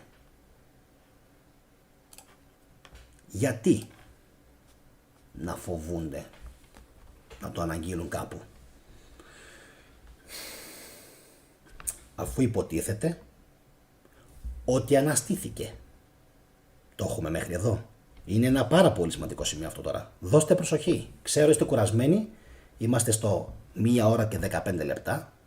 Θα προσπαθήσω μόλις τελειώσει η εκπομπή να μην έχει πολλές διαφημίσεις αυτό το βίντεο, για να είστε πιο ξεκούραστοι και να με αντιλαμβάνεστε πιο εύκολα. Θα τις βάλω κάθε 20-30 λεπτά. Αλλά σε κανέναν δεν είπαν τίποτα, διότι φοβούνται. Γιατί? Ο Μεσσίας τους, ο Ιησούς, έχει αναστηθεί. Τους έχει δώσει την υπόσχεση και καλά, αν με ακολουθήσετε, θα γίνετε κι εσείς σαν και εμένα. Αυτοί όμως τι κάνουν? Φοβούνται. Εσείς σήμερα δεν θα φοβόσασταν? Ή δεν φοβάστε? Φοβάστε. Και εννοείται ότι πάρα πολλοί κόσμος είναι χριστιανός επειδή φοβάται το θάνατο, και δικαίως, και εγώ φοβάμαι το θάνατο όπως όλοι εσείς, και επειδή θέλουμε να πιστέψουμε ότι κάτι δεν θα υπάρχει μετά. Κάτι υπάρχει ρε παιδιά, εντάξει, μην κάνετε έτσι. Λοιπόν, αφού δεν αναστήθηκε το πρωί της πρώτης ημέρας της εβδομάδας, αυτό πάλι τώρα τι είναι? Πάλι είναι επιβεβαίωση. Παιδιά, ξεχάστε το έτσι, μην τρελαίνεστε. Έχει αναστηθεί. Τέλος. Τέλος. Αναστήθηκε. Πάρε το χαμπάρι. Έτσι απλά. Επειδή το γράφουμε εμείς, ότι ξέρεις, δεν είχε τι να κάνει. Πέθανε και αναστήθηκε ο άνθρωπος. Εμφανίστηκε λοιπόν πρώτα στην Μαρία τη Μαγδαληνή, από την οποία είχε βγάλει 7 δαιμόνια.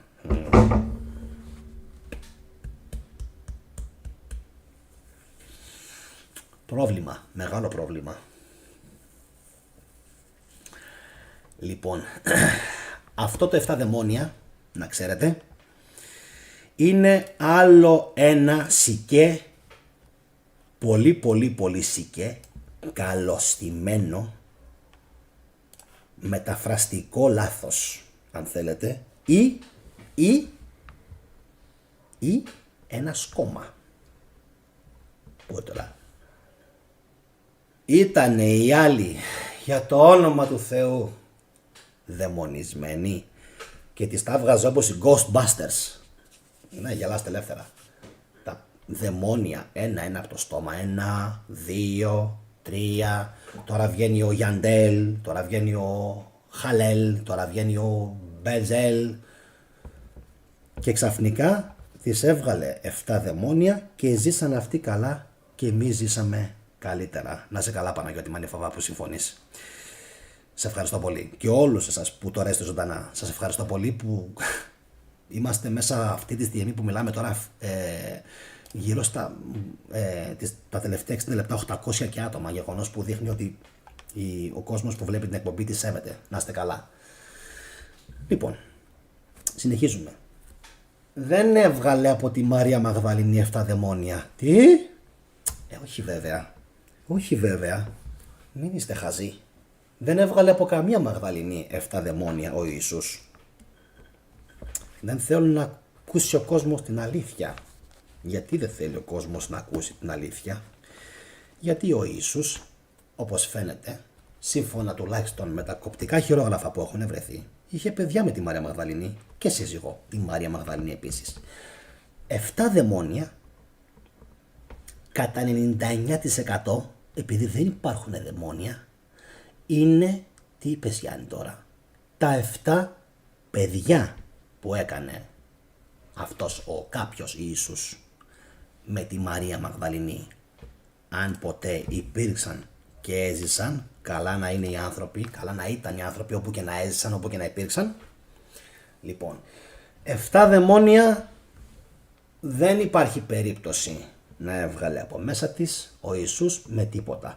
7 παιδιά απ' την άλλη να έβγαλε από μέσα της η Μαρία η Μαγδαληνή, υπάρχει πολύ μεγάλο ενδεχόμενο. Και ξέρετε κάτι ακόμα? Πού θα πήγαινε αφού αναστήθηκε ο Ιησούς, σε ποιον θα πήγαινε? Θα πήγαινε σε μία πρώην ιερόδουλη που έτσι απλά τον ακολουθούσε? Σας είπα, κάντε μου άγαλμα. Αυτά που λέω σήμερα θα μείνουν για 100 και 200 χρόνια στο YouTube και ο κόσμος θα με ευλογεί. Εγώ θα έχω πεθάνει και ο κόσμος θα λέει υπήρξε αυτός ο θετικός και μας άνοιξε τα μάτια. Είμαι σίγουρος γι' αυτό, είμαι πάρα πολύ σίγουρος. Λοιπόν, αυτά λοιπόν τα 7 δαιμόνια που μας λένε εδώ πέρα δεν είναι δαιμόνια. Αυτά είναι 7 παιδιά. Και πήγε πρώτα να παρουσιαστεί που? Εννοείται στη σύζυγό του, αφού έγινε ό,τι έγινε. Εντάξει, είμαστε εντάξει? Νομίζω πως είμαστε πολύ εντάξει. Γι' αυτό και τρόμαξε η Μαρία όταν τον είδε. Κάτι παίχτηκε. Κάποιος άλλος πρέπει μάλλον να ήταν. Ενώ αυτός εδώ λέει ότι πήγε στη Μαρία. Εκείνη πήγε και τα ανήγγειλε σε εκείνους που είχαν μείνει μαζί του και που επενθούσαν και έκλαιγαν. Αυτό είναι. That's it. Αυτό είναι. Εντάξει. Οπότε 7 δαιμόνια. Εντάξει. Για να ξέρουμε και τι λέμε. Πολύ ωραία πάντως. Τα έχουν κρυπτογραφήσει πολύ ωραία. Πρόκειται για κώδικες. Δεν ξέρω αν καταλαβαίνετε τι κάνω αυτή τη στιγμή. Κάνουμε αποκρυπτογράφηση. Πώς κάνει η Μαρία η Μαραγκού αποκρυπτογράφηση της αρχαίας ελληνικής μυθολογίας? Εδώ κάνουμε τώρα αποκρυπτογράφηση. Προσπαθούμε να καταλάβουμε πώς σκέφτονται αυτοί που έγραψαν τα Ευαγγέλια. Τι σκέφτονταν εκείνη τη στιγμή. Και αράδα με την δύναμη της λογικής μπορούμε να το καταλάβουμε. Εντάξει, μέχρι εδώ πήγε λοιπόν, τα ανήγγειλε η Μαρία, για να δούμε και τι έγινε στη συνέχεια. Και εκείνοι όταν άκουσαν ότι ζει και ότι εμφανίστηκε σε αυτήν,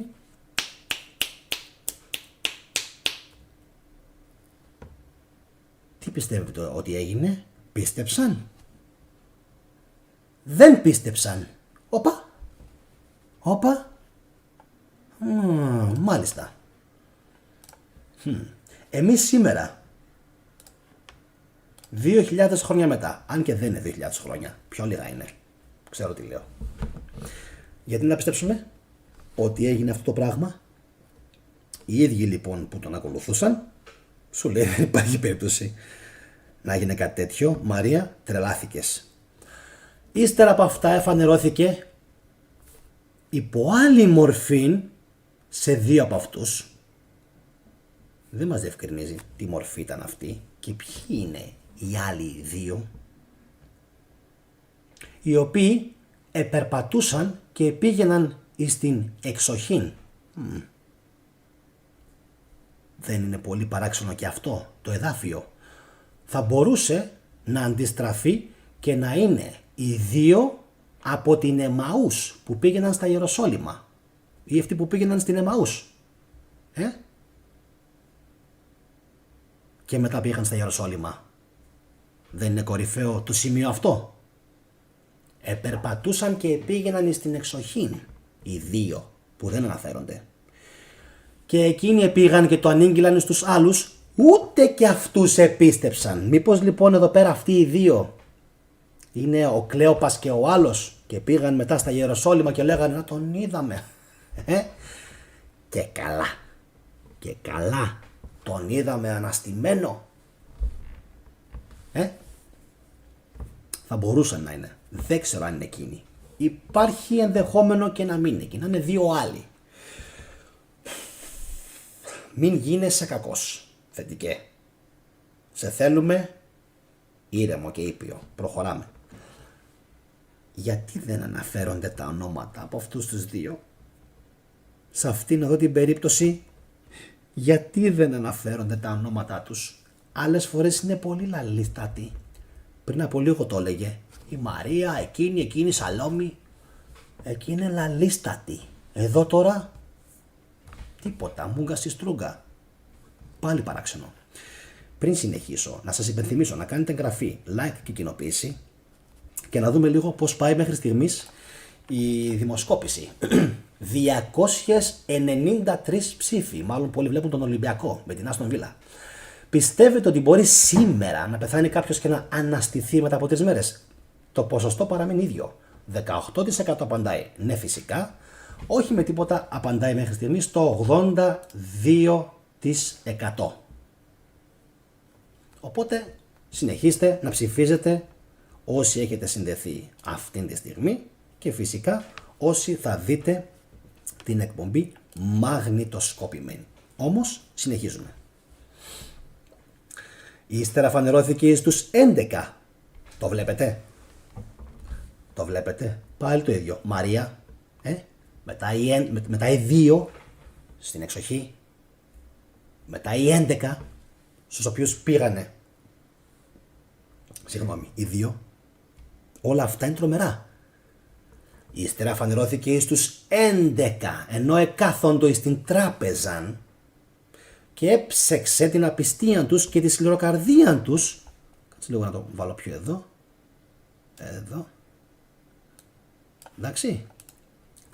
Διότι δεν επίστεψαν εκείνους που τον είδαν αναστημένον. Και καλά και έκαναν.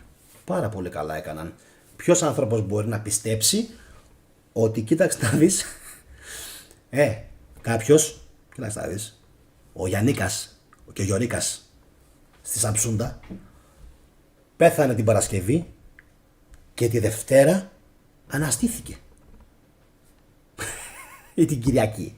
Έτσι. Που πάλι είναι λάθος όλα αυτά. Παρασκευή, Σαββάτο, Κυριακή. Παρασκευή σταυρώθηκε, Κυριακή αναστήθηκε. Δεν είναι 3 μέρες.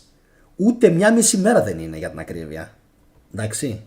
Αλλά εν πάση περιπτώσει, ας πούμε ότι τους λυπάμαι και τους κάνω τη χάρη και τους αφήνω, έτσι, να περάσει, ρε παιδί μου, το δικό τους. Αυτό που πιστεύουν. Να το συνεχίσουμε. Και τους είπε, λέει στο 15, πηγαίνετε εις όλον τον κόσμο, μην αφήσετε χώρα για χώρα. Δηλαδή Καμπότζη, Ρουάντα, Γουινέα, Ακτή Ελεφαντοστού, Νέα Ζηλανδία. Όποιον βρείτε, μην τον αφήσετε ήσυχο σε χλωρό κλαρί. Θέλω όλοι να γίνετε χριστιανοί. Όλοι. Και κηρύξατε το Ευαγγέλιον εις όλην την κτήσιν. What?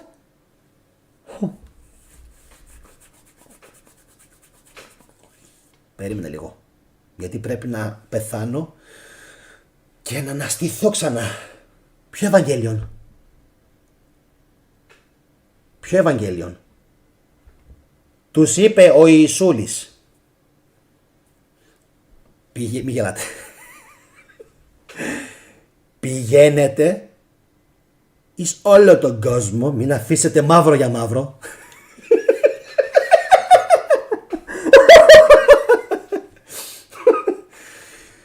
Και κηρύξατε το Ευαγγέλιον εις όλην την κτήσιν και στα ζώα.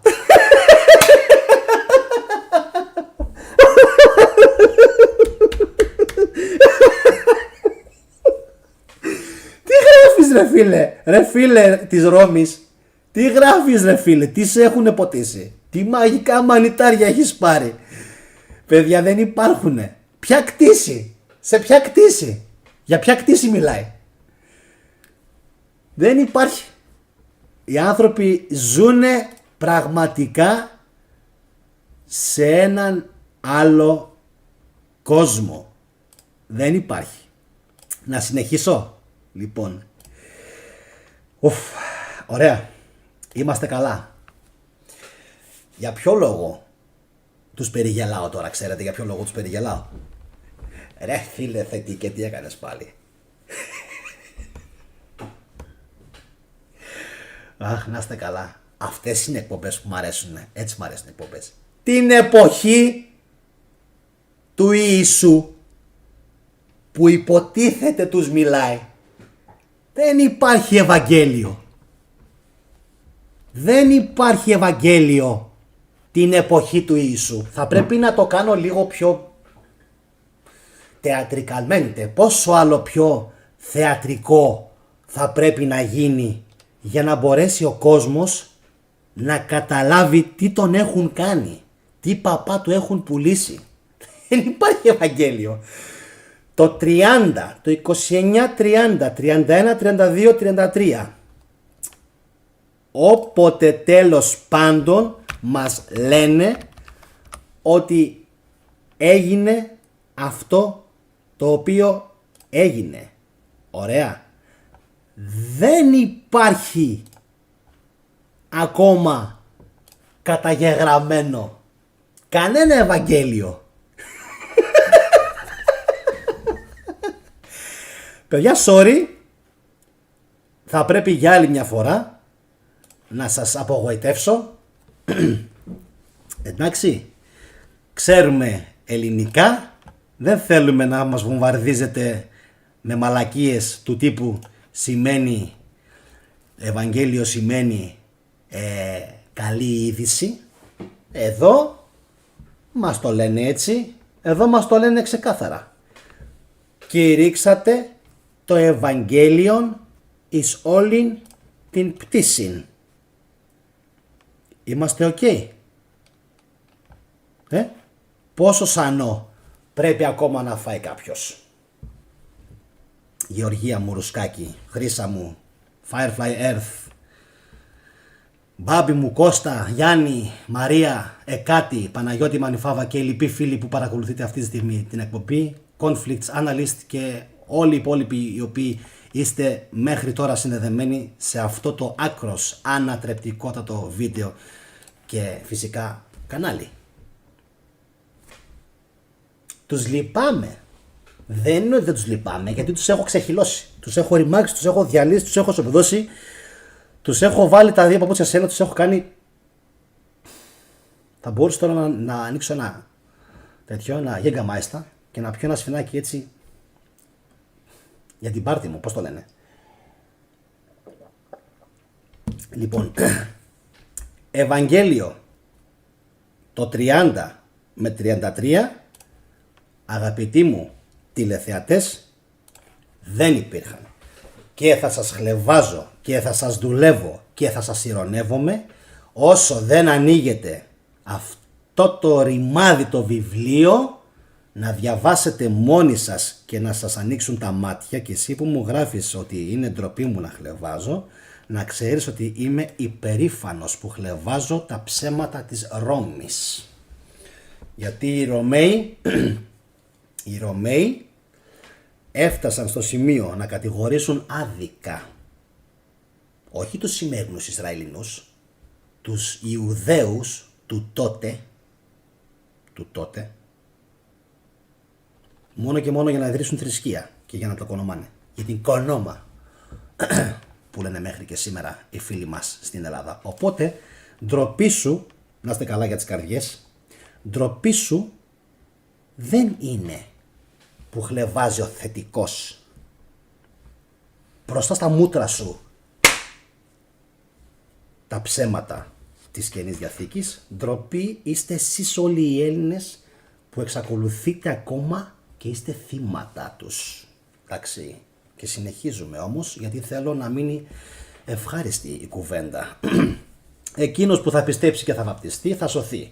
Εκείνος που δεν θα πιστέψει θα κατακριθεί.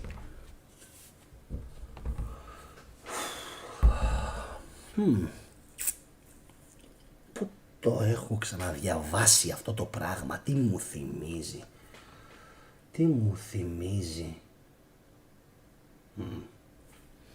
Μου θυμίζει λίγο το Κοράνι. Αυτό το εδάφιο εδώ πέρα που διαβάζετε τώρα, αγαπητοί μου τηλεθεατές, μου θυμίζει πάρα πολύ έντονα το Κοράνι. Άκου να δεις. Βαφτίστηκες, σώθηκες. Κάνε ό,τι μαλακή αμαρτία θέλεις στη ζωή σου. Άπαξ και πάρεις το χρήσμα της βάφτισης, τέλος. Είσαι κομπλέτο. Αν όχι, κόλαση. Εκείνους που δεν θα πιστέψουν θα τους ακολουθούν. Εκείνους δε, δεν έχει κόμμα. Που θα πιστέψουν, δηλαδή εκείνοι που θα γίνουν αυτοί, λοιπόν, θα τους ακολουθούν σημεία. Ή στο όνομά μου, για να μπορέσουμε να δώσουμε και υπόσταση στον ανύπαρκτο, που δεν υπήρξε, το φανταστικό πρόσωπο που λέγαμε. Θα βγάζουν δαιμόνια.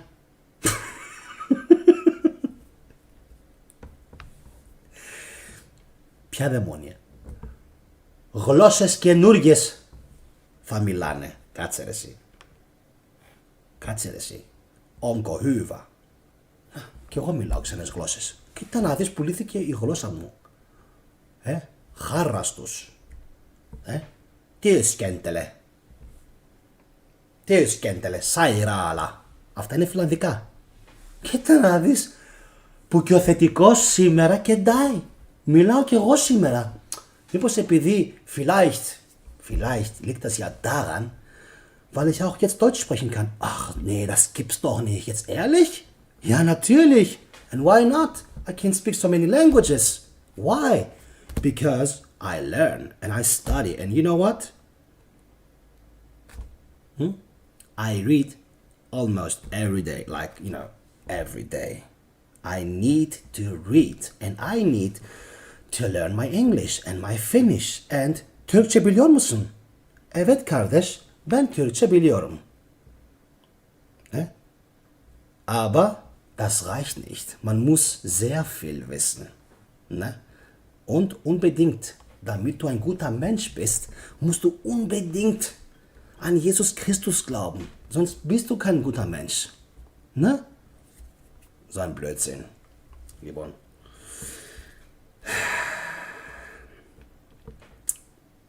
Αυτό με τις γλώσσες. Γλώσσες καινούργιες λοιπόν θα μιλάνε. Προσέξτε. Αυτό που γράφει τώρα δεν μπορώ να το κάνω. Και δεν το προτείνω να το κάνει κανένας από εσάς. Εν τω μεταξύ, αυτό εδώ δεν θα έπρεπε λιγάκι έτσι να μην προτείνεται στον κόσμο? Φίδια θα σηκώνουν και αν τυχόν πιούν. Oh my gosh. Και αν τυχόν πιούν κάτι θανατηφόρον, δεν θα τους βλάψει. Oh mein Gott. Wo habe ich das gehört? Donde? Donald J. Trump. He said this. Ποιος το είπε αυτό? Ποιος άλλος είναι τόσο μεγαλομανής ψυχασθενής? Ο πιο μεγάλος ψυχασθενής ever που τον κάναμε πρόεδρο της Αμερικής, ο Ντόναλντ Τραμπ. Ξέρετε τι έλεγε στον κόσμο όταν υπήρχε η γνωστή μας πανδημία? Χλώριο. Πιες χλώριο. Αυτό δεν έλεγε? Και δεν θα πάθεις τίποτα. Κάποιο προϊόν, υποπροϊόν του χλωρίου τους έλεγε να πίνουν και πηγαίναν τα βόδια και το πίνανε, γιατί και ο Τραμπ υποφέρει από μεσιανισμό. Ich habe so eine große Meinung über mich. Έχω τόσο μεγάλη ιδέα για τον εαυτό μου. Wer bin ich? Ich bin Donald Trump. Ακολουθήστε με, follow me. Λοιπόν, φίδια θα σηκώνουν και αν τυχόν πιούν κάτι θανατηφόρον, δεν θα τους βλάψει. Αυτό εδώ το εδάφιο θα έπρεπε να το ρίξει μια ματιά ο ΠΟΗ, Παγκόσμιος Οργανισμός Υγείας.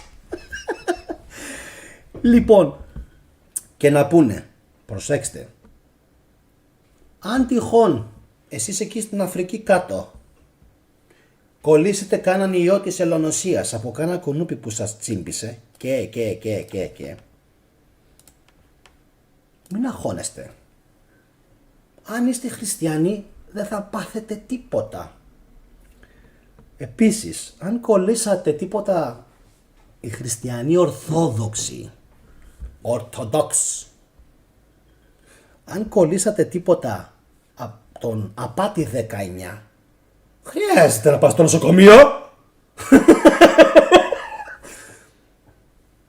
Πρέπει μόνο να ακολουθήσεις σύμφωνα με το Ευαγγέλιο τις οδηγίες εδώ. Να βαπτιστείς, να πιστέψεις Και όλα καλά. Δεν θα πάθεις τίποτα.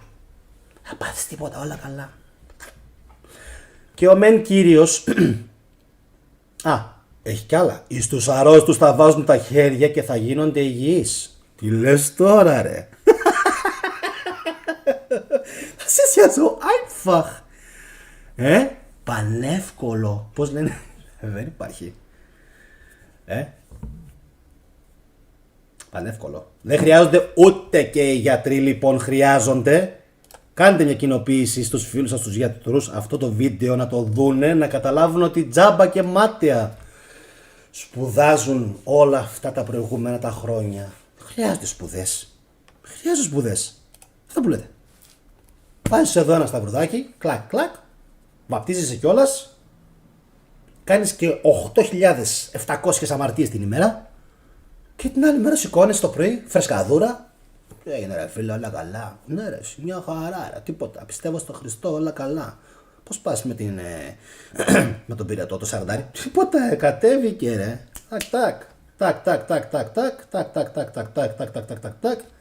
Πάει το σαραντάρι. Σαραντάρι!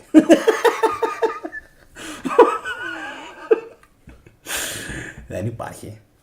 Δεν υπάρχουν οι άνθρωποι. Δηλαδή, φίλοι μου χριστιανοί, αυτά που πιστεύετε τα έχετε διαβάσει ποτέ στη ζωούλα σας? Όχι έτσι. Είμαι σίγουρος ότι δεν τα έχετε διαβάσει ποτέ στη ζωή σας.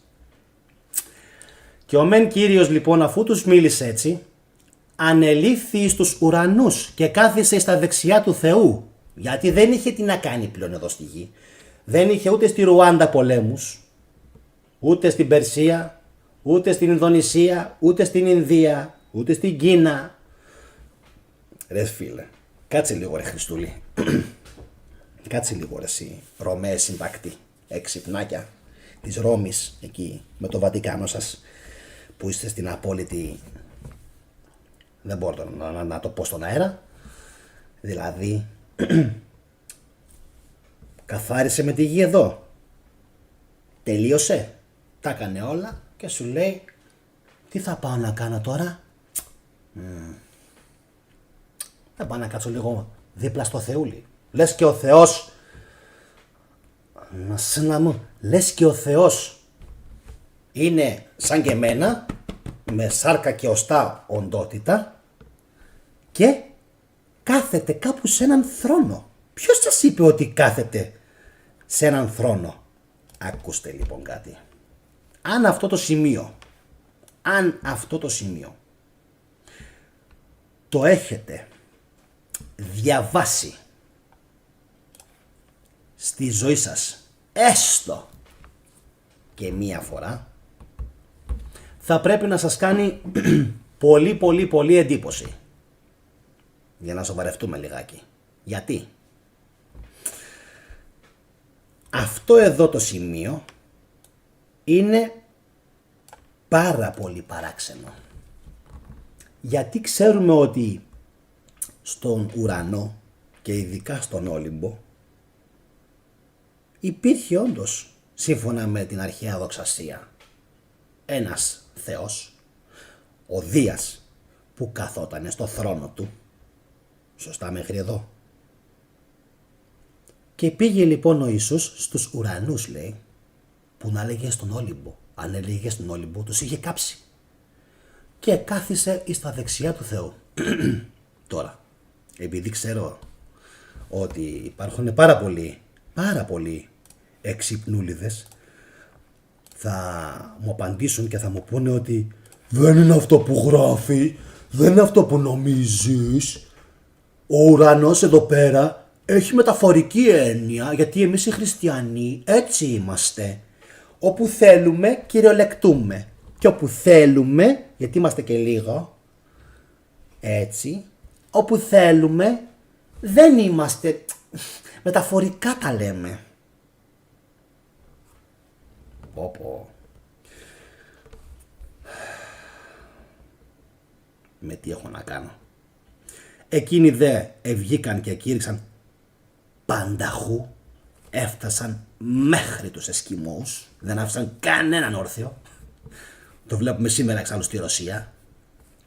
Ενώ ο Κύριος βοηθούσε και επιβεβαίωνε το κήρυγμα με τα θαύματα τα οποία ακολουθούσαν. Αμήν. Ο Κύριος τώρα μόλις το έλεγε. Τώρα μόλις. Θα με τρελάνετε. Τώρα μόλις δεν το είπε ότι έφυγε πάνω, αναλήφθηκε και είπε καληνύχτα, γεια σας. Φεύγω. Βουλεβού. Και από εδώ και πέρα ό,τι κάνετε μόνοι σας. Εξάλλου το βλέπουμε. Το βλέπουμε ότι είμαστε μόνοι μας. Δεν είμαστε χάζοι. Είμαστε μόνοι μας. Έτσι. Γεννιόμαστε. Κάνει η μανούλα μας να μας βοηθήσει. Λοιπόν. Πολύ ωραία.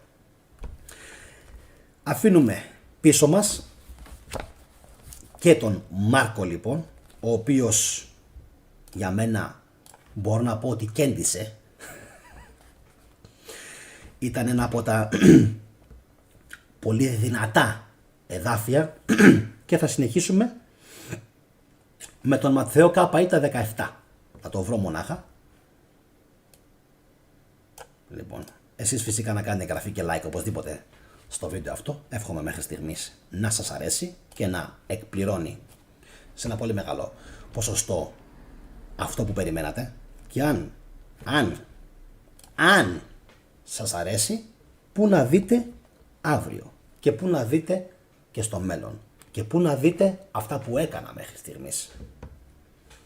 Γράφουμε ιστορία, μιλάμε, και αφήνουμε παρακαταθήκη για τους επόμενους Έλληνες. Λοιπόν, πάμε τώρα να δούμε Ματθαίος Κ.Ι. 16 μέχρι 20. Πάλι ένα πολύ παράξενο συμβάν. Λέει ο Αμπελέν, εξάλλου όταν ο Ματθαίος μας αφηγείται την τελευταία εμφάνιση στην Γαλιλαία εις το όρος, μας λέει, και οι δόντες αυτών προσεκίνησαν αυτό, οι δε δίστασαν. Κατά Ματθαίον Κ.Ι. 17, σίγουρα αυτοί οι δε θα υποψιάζονταν κάποια απάτη. Μπορώ και λίγο να το μεγαλώσω. Λίγο ακόμα, έτσι, γιατί κάποιοι μπορεί να με βλέπετε από το κινητό και να σας είναι λίγο πιο δύσκολο. Λοιπόν, να το δούμε και αυτό. Θετικέ μου. Λοιπόν, ο Ιησούς εμφανίζεται εις τους Αποστόλους εις Γαλιλαίαν. Λοιπόν, προσέξτε. Οι 11 μάθητε. Οι 11. Πάλι θέλουν να μας δώσει το αριθμητικό τους, όπως έκαναν τόσες φορές. Επήγαν εις Γαλιλαίαν στο όρος που τους είχε ορίσει ο Ιησούς.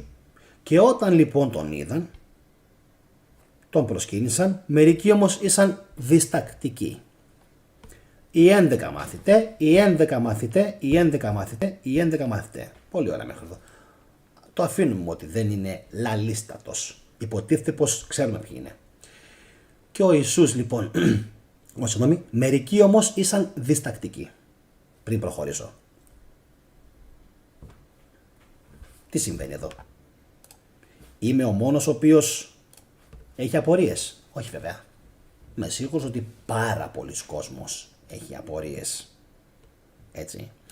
Γιατί εδώ, για άλλη μια φορά, φαίνεται ξεκάθαρα, όπως φάνηκε και μέχρι στιγμής σε όλες τις υπόλοιπες τις συναντήσεις, ότι κάτι δεν πάει καλά.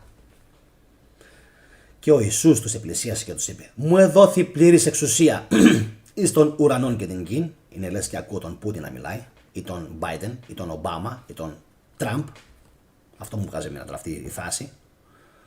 Πηγαίνετε λοιπόν και κάνετε όλα τα έθνη μαθητάς μου, βαπτίζοντες, αυτό που διάβασα και πριν από λίγο στο Λουκά, βαπτίζοντες αυτούς εις το όνομα του Πατρός και του Υιού και του Αγίου Πνεύματος, λένε και διαβάζω τους Ρωμαίους, διδάσκοντες αυτούς να τηρούν όλα όσα σας διέταξα, και ιδού εγώ είμαι μαζί σας όλα στα ημέρας μέχρι της συντέλειας του κόσμου.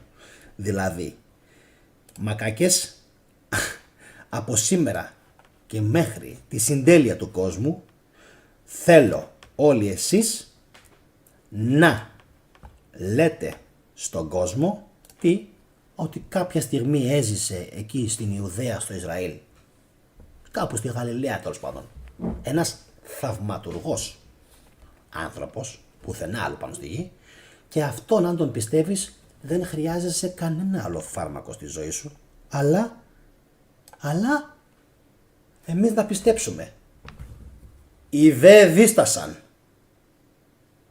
Εμείς, οι μαλάκες του 2024, που δεν έχουμε εικόνα, δεν βλέπουμε, δεν είμαστε εκεί, δεν το ζούμε, εμείς τα θύματα, τα κορόιδα, να πιστέψουμε. Γράψε κανένα κίνητο, αγόρι μου, στην εκκλησία. Τι περιμένεις? Τι περιμένεις? Η βασιλεία των ουρανών είναι πάρα πολύ κοντά. Like, πάρα πολύ κοντά. Τι δεν καταλαβαίνεις? Was verstehst du nicht? What can't you understand? Η βασιλεία των ουρανών είναι τώρα. Όποια να είναι στιγμή. Τώρα μπορεί να γίνει στην τέλη του κόσμου. Τώρα. Σε λιγάκι. Γράψε το σπίτι σου, αγόρι μου, στην εκκλησία. Δώσε, αγόρι μου, τα υπάρχοντά σου. Τι έχεις καταφέρει και έχεις βάλει στο κομπόδεμα όλα αυτά τα χρόνια? Τι κόπους έχεις καταφέρει? Τι έχεις κάνει? Όλα θέλω να τα γράψεις στην εκκλησία. Όλα, γιατί εσύ είσαι αμαρτωλός και πρέπει λίγο να εξαγοράσεις τον παράδεισο. Η εκκλησία δικαιούται να έχει 5 δισεκατομμύρια, 10, 20 μόνο περιουσία και όλα καλά. Αυτοί θα πάνε στον παράδεισο γιατί δίνουν σκληρό αγώνα. Κάθε μέρα. Ξέρετε τι σκληρό αγώνα δίνουν κάθε μέρα αυτά τα παιδιά?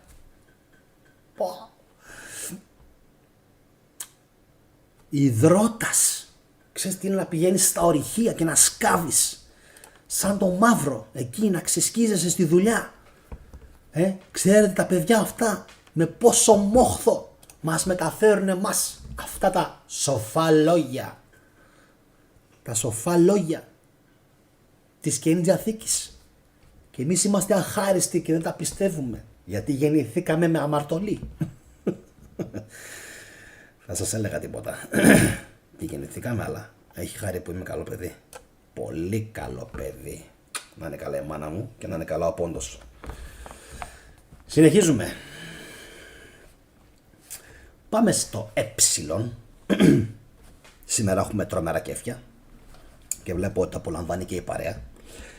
Ε. Πέμπτη παρατήρηση, διαπίστωση. Τέλος, λέει ο Άμπελεν, αυτές οι εμφανίσεις έχουν όλα τα στοιχεία μιας συνηθισμένης υλικότητας. Ο Ιησούς τρώει και κατά συνέπεια χωνεύει την τροφή του. Πράγμα που μια θεία οπτασία δεν θα μπορούσε να κάνει. Η θεία οντότητα, αν θέλετε. Γιατί μια θεία οντότητα μεταμορφωμένη, η μεταμόρφωση του σωτήρος, γιατί η χώνεψη απαιτεί πεπτικά και αφοδευτικά όργανα, όπως και αντίστοιχες λειτουργίες. Δηλαδή, εγώ σε λίγο αν πιω καφέ, μου έρθει έντονο κατούριμα, θα πρέπει να πάω στην τουαλέτα να αδειάσω τα νεφρά μου, γιατί είμαι άνθρωπος. Και δεν υπάρχει και. Πάμε να δούμε τι λέει εδώ ο Λουκάς. Κάπα δέλτα, κεφάλαιο 24, 38 μέχρι 43, αλλά θα το πάρουμε ολόκληρο. Δεν βιαζόμαστε. Έχουμε όλη τη συντέλεια του κόσμου μπροστά μας.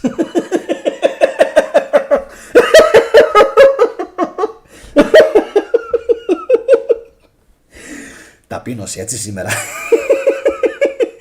Δεν υπάρχει. Δεν υπάρχει. Λοιπόν, έχουμε μέχρι τη συντέλεια λοιπόν του κόσμου πολλά χρόνια μπροστά μας. Δηλαδή, πολλά.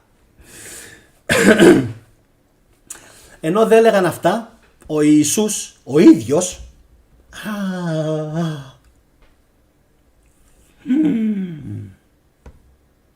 τσούζει έτσι. Ο Ιησούς ο ίδιος. Πού το είδαμε αυτό? Μπράβο σας. Δώσατε προσοχή. Πριν από λίγο. Πριν από λίγο δεν έλεγε ένας Ευαγγελιστής πάλι ο Ιησούς ο ίδιος, για να δώσει έμφαση σε αυτό ακριβώς, ότι αυτός είναι. Μην αγχώνεσαι. Μην αγχώνεσαι. Δεν είναι άλλος που το παίζει ότι είναι ο Ιησούς. Είναι αυτός. 1-0. Εστάθηκε εις το μέσον και τους λέγει, ειρήνη ημίν. Ειρήνη ημίν. Γιατί ειρήνη ημίν? Είχαν εμφύλιο, είχαν εμφύλιο οι μαθητές του. Είχαν εμφύλιο οι μαθητές του και τους λέει ειρήνη ημίν. Καταληφθέντες δε από τρόμων και φόβων ενόμισαν ότι βλέπουν φάντασμα. Όπα.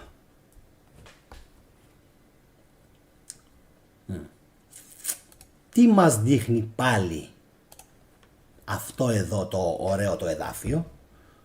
Ότι έχουμε ένα πρόβλημα. Και ποιο ακριβώς είναι το πρόβλημα? Ότι πάλι αυτοί που τον βλέπουν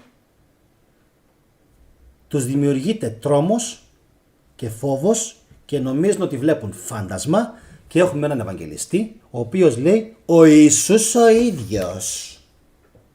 Μην τολμήσεις να σκεφτείς ότι είναι κάποιος άλλος που το παίζει ο Ιησούς, είναι ο Ιησούς ο ίδιος.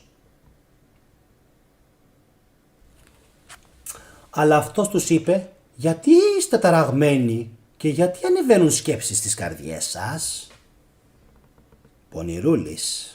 Τους πήρε γραμμή, σου λέει εδώ κάτι παίζει. Αυτοί φοβήθηκαν. Γιατί φοβήθηκαν? Κάτι παίζεται. Ιδέτε τα χέρια μου και τα πόδια μου. Εγώ είμαι ο ίδιος. Ψηλαφίστε με και ιδέτε. Άρα ακουμπιέται κανονικά. Ένα φάντασμα δεν έχει σάρκα και οστά όπως βλέπετε να έχω εγώ. Τι γίνεται εδώ τώρα? Εδώ έχουμε καινοτομία του Ρωμαίου συντάκτη. Ο Ρωμαίος συντάκτης λοιπόν εδώ τα δίνει όλα. Όλα. Προσπαθεί να μας μεταφέρει σε εκείνο το σημείο και να μας αφαιρέσει όλη την αγωνία και το άγχος. Να πιστέψουμε ότι τελικά αυτός που είναι εκεί μαζί τους, ο Ιησούλης, όντως δεν είναι φάντασμα, δεν είναι κακός, είναι κάποιος καλός. Ναι, αλλά εδώ λέει έχει σάρκα και οστά. Όχ.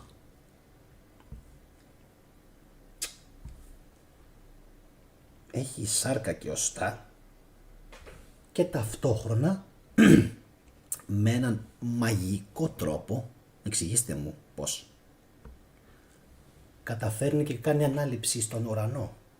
Θα μας μάθει και εμάς τη μέθοδο. Εγωιστικό πολύ αυτό από τον Ιησούλη.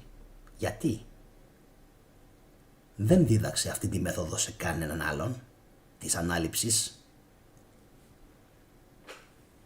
Χριστιανέ, απευθύνομαι σε σένα που βλέπεις την εκπομπή και είσαι έξυπνος άνθρωπος. Έτσι. Εσένα, γιατί δεν σε έμαθε την μέθοδο της ανάληψης εις τους ουρανούς? Σε σένα μιλάω. Απάντησέ μου. Επίσης, πάτερ και ιερέα και δέσποτα και αρχιμανδρίτη και όλους εσάς τους βαθμούς σας. Γιατί σε σένα δεν έδωσε την εξουσία να πηγαίνεις και εσύ κατά καιρούς στον ουρανό και να γυρίζεις πίσω και να μας επισκέπτεσαι? Απαντήστε μου. Ξέρω δεν έχετε απάντηση.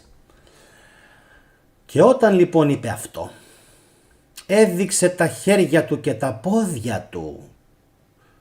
Επειδή από την χαρά τους ακόμη δεν επίστευαν και ήσαν κατάπληκτοι, τους είπε, έχετε τίποτα φαγώσιμο εδώ? Δηλαδή πεινούσε ο Μεσσιακά,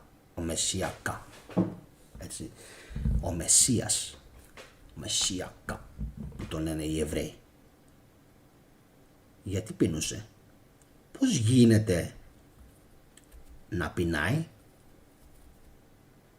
κάποιος ο οποίος υποτίθεται ότι έχει περάσει σε next level που λέμε? Πώς είναι αυτό?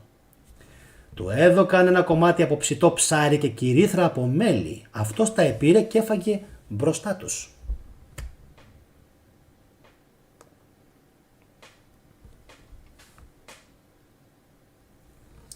Υπάρχει ένα πρόβλημα με όλα αυτά.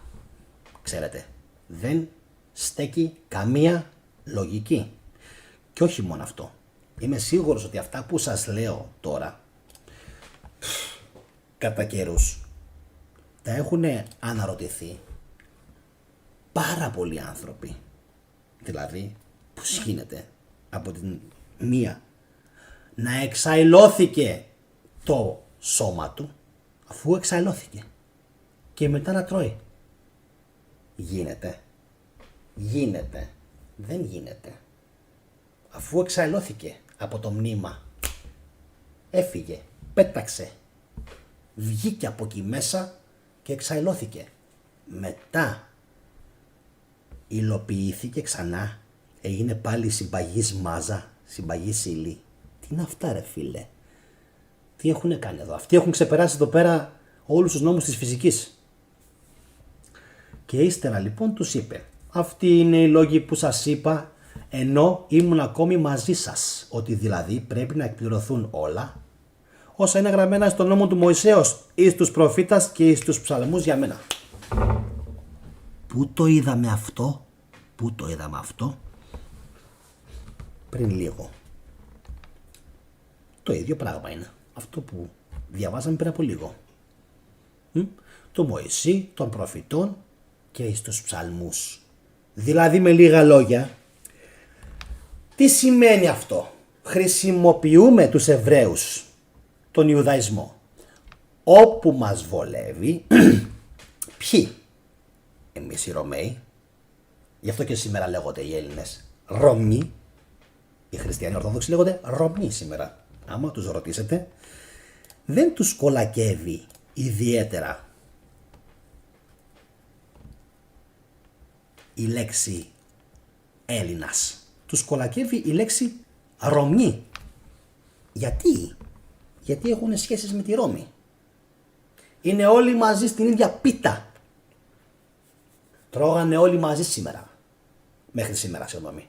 Όλοι μαζί τρώγανε. Φαγοπότη μιλάμε τώρα, όχι αστεία. Πώς τους συνέφερε αυτό το πράγμα? Μα τους συνέφερε. Όσο πιο πολλούς έκανες χριστιανούς, τόσο πιο πολλή φορολογία μπορούσες να εισπράττεις στο όνομα του Πατρός και του Υιού και του Αγίου Πνεύματος. Αμήν. Πάρα πολύ εύκολο. Και στην Ουγκάντα και στη Ρουάντα και στην Τανζανία και στην Κένια και στην Νιγηρία και παντού, όπου και να πήγαινες στον αρχαίο τότε κόσμο, ήταν αυτό το βιβλίο ό,τι πρέπει. Και επαναλαμβάνω, γιατί εγώ δεν ξεχνάω, όπου θέλουμε οι Εβραίοι είναι κακοί, οι κακούλιδες της ιστορίας, έτσι, οι κακοί, τον σταύρωσαν, τον έκαναν, τον έραναν, τίποτα από όλα αυτά δεν έχουν κάνει οι Εβραίοι, και όπου θέλουμε, τι λένε? Ήταν γραμμένα όλα για μένα, και από τον Μωυσή και από τους προφήτες και από τους ψαλμούς. Γιατί όμως Ιησούλη δεν μας αναφέρεις ακριβώς το εδάφιο που έλεγε ότι θα έρθει ένας Ιησούς Χριστός, θα καβαλήσει ένα γαϊδουράκι, θα ανέβει στην Ιερουσαλήμ, θα κηρύξει αυτό και αυτό, θα σταυρωθεί και θα αναστηθεί στο τέλος? Αυτό είναι προφητεία? Ωραία. Μπαλάμπακ που λένε οι Τούρκοι. Μπαλάμπακ, κοίταξε με. Και εγώ μπορώ πολύ εύκολα να πω σε 10 άτομα, θα σας δώσω 200 ευρώ για να γράψετε αύριο για μένα ότι από σήμερα, προσέξτε, σε 20 μέρες θα μπει ο θετικός με το γαϊδουράκι του στην Αθήνα. Θα πάρω ένα γαϊδούρι, θα το καβαλήσω και θα πάω στην Αθήνα. Και μετά από 20 μέρες, άντε πες, όχι 20 μέρες, 20 χρόνια, το κάνω πράξη. Και πάω στην Αθήνα και λέω στον κόσμο, καλημέρα, Μαλάκες Έλληνες, σταματήστε τους πολέμους μεταξύ σας. Σταματήστε να αλληλοφαγώνεστε οι γάβροι με τους βάζελους. Σταματήστε να αλληλοφαγώνεστε οι αεκτσίδες με το δικέφαλο του Βορρά, με τους παοκτσίδες, τα σκουλίκια οι Αριανοί με τα χανούμια ή βάζελοι, γιατί θρηνούμε κάθε χρόνο ανθρώπινες ζωούλες και ψυχές. Μην κάνετε λοιπόν οπαδική βία. Λοιπόν, και βρίσκουν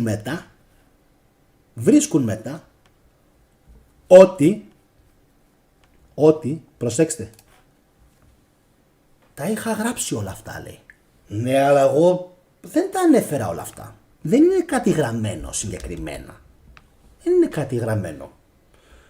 Έλεγαν μόνο για γαϊδουράκια, για τέτοια, για έτσι, αλλιώς. Ούτε αυτό το λέγανε. Πουθενά δεν υπάρχει γραμμένο.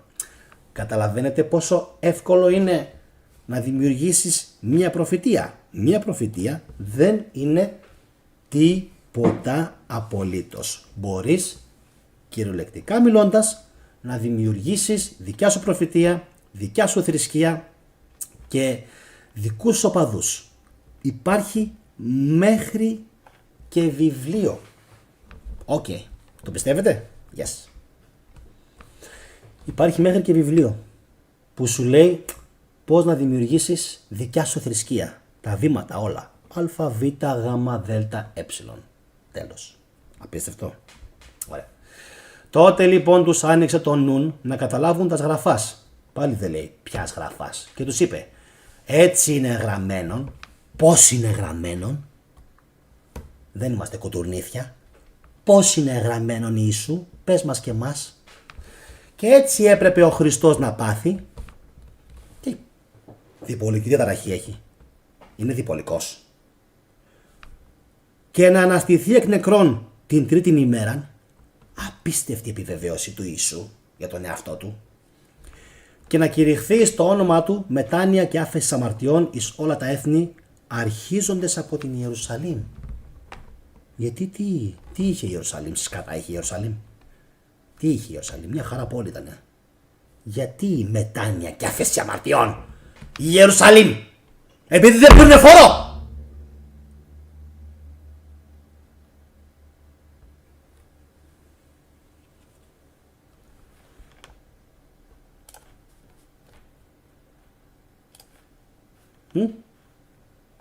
Κοκομπλόκο, έτσι.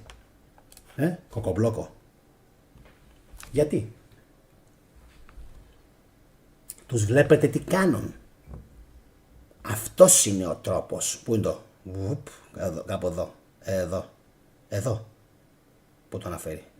Κάτσε, θα το βρω. Εδώ. Στο 46.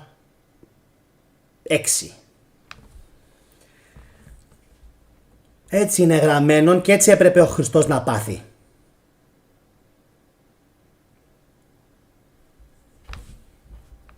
Τι συμβαίνει εδώ τώρα? Μπορεί κάποιος να δώσει μία λογική εξήγηση?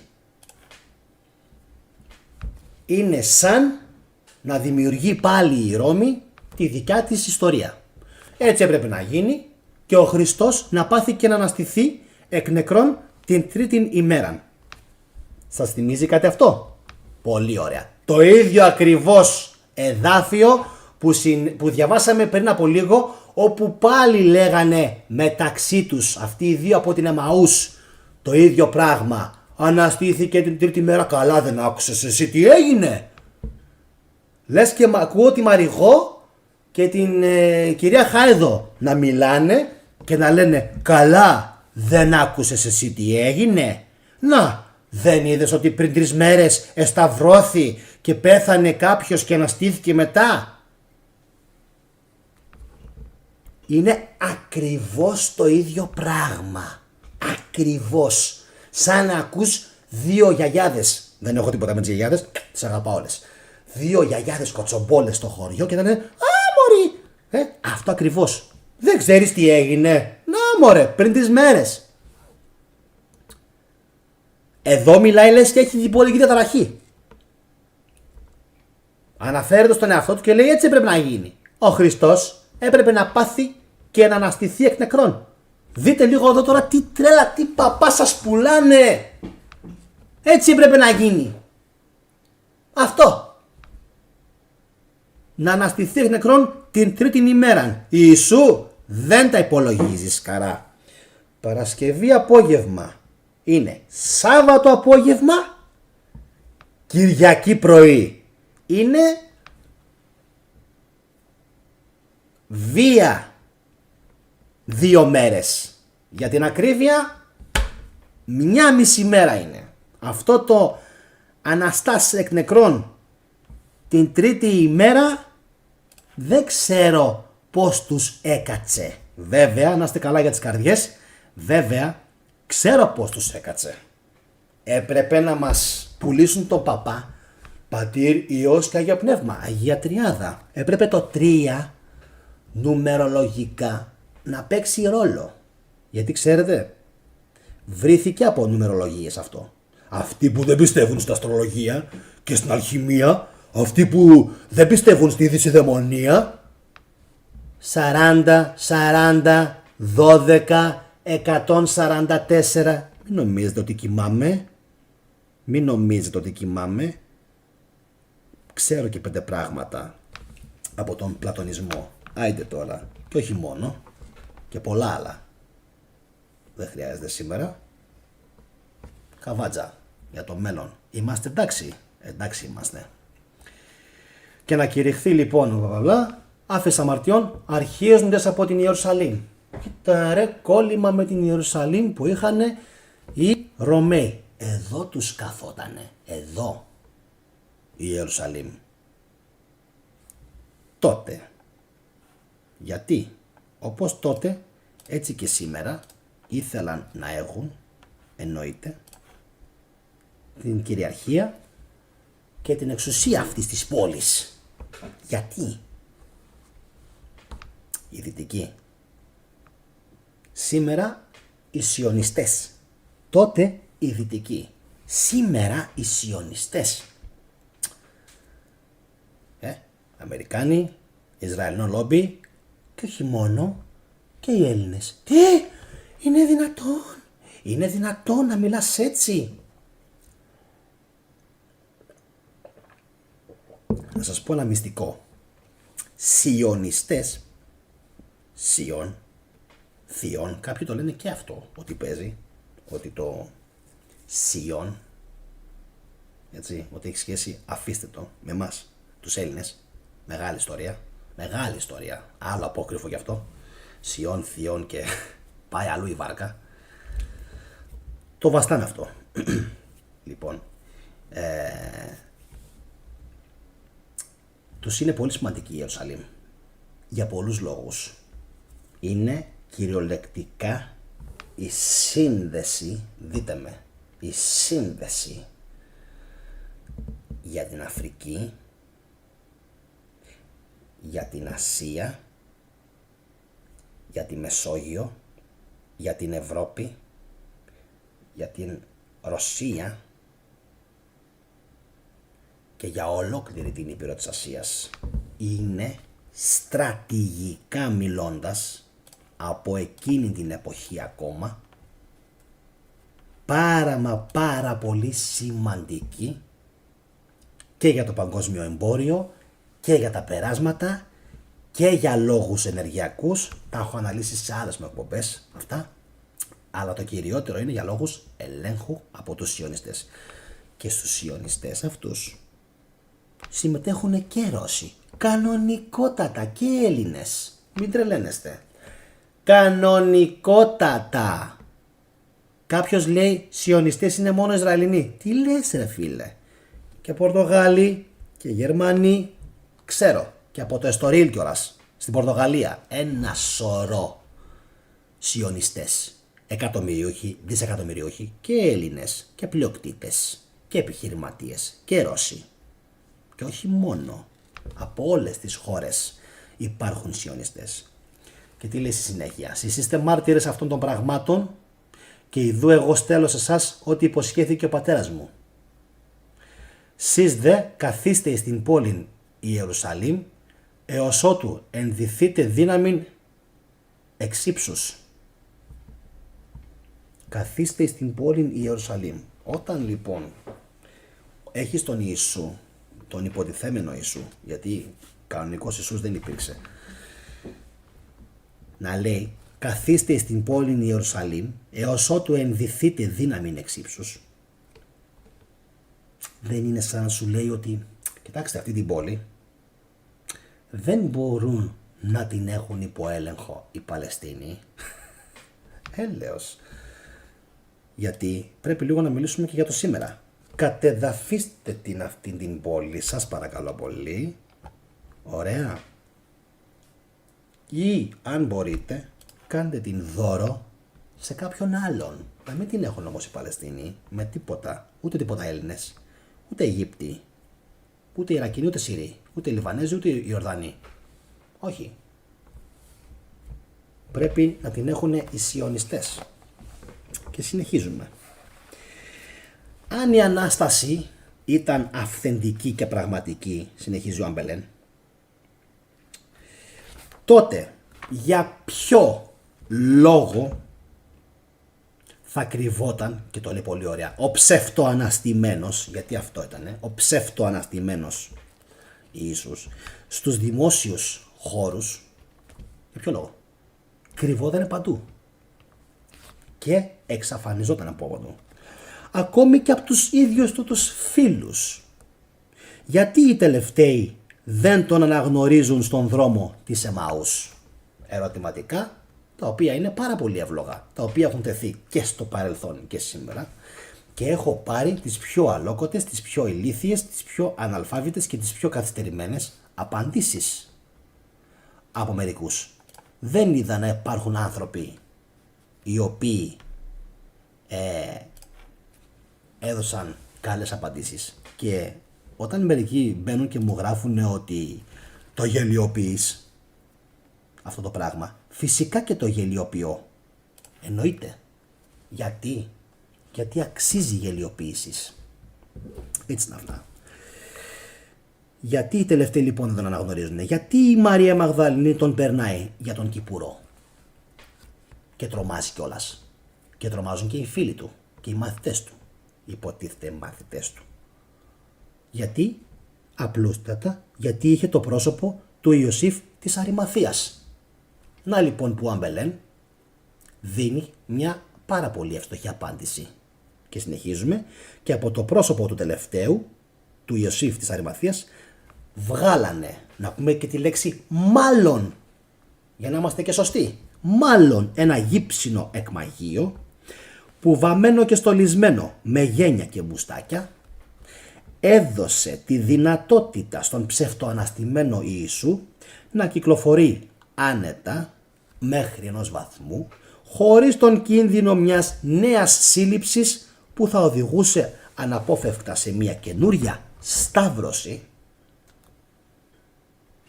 Άρα ήταν όλοι στο κόλπο.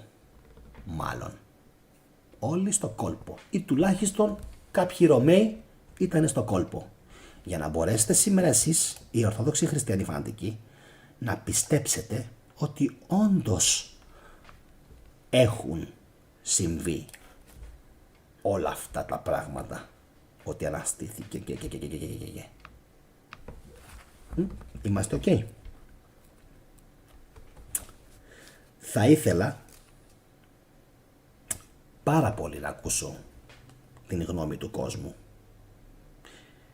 και πριν συνεχίσω να διαβάσω κάτι ακόμα το οποίο έχω συγκρατήσει.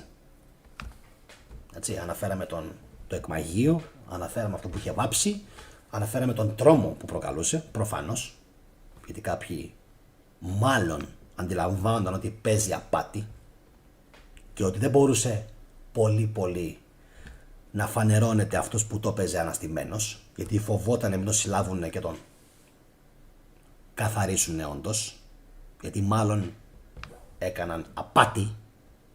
Αυτό φοβήθηκαν. Μην φανερωθεί απάτη. Και κάντε εγγραφή, γιατί αύριο το βράδυ θα μιλήσουμε για το πώς έγινε όντως το μεγάλο μυστικό της Ανάστασης του Ιησού Χριστού. Σήμερα απλώς κάνουμε την ισοπαίδωση, την κατεδάφιση.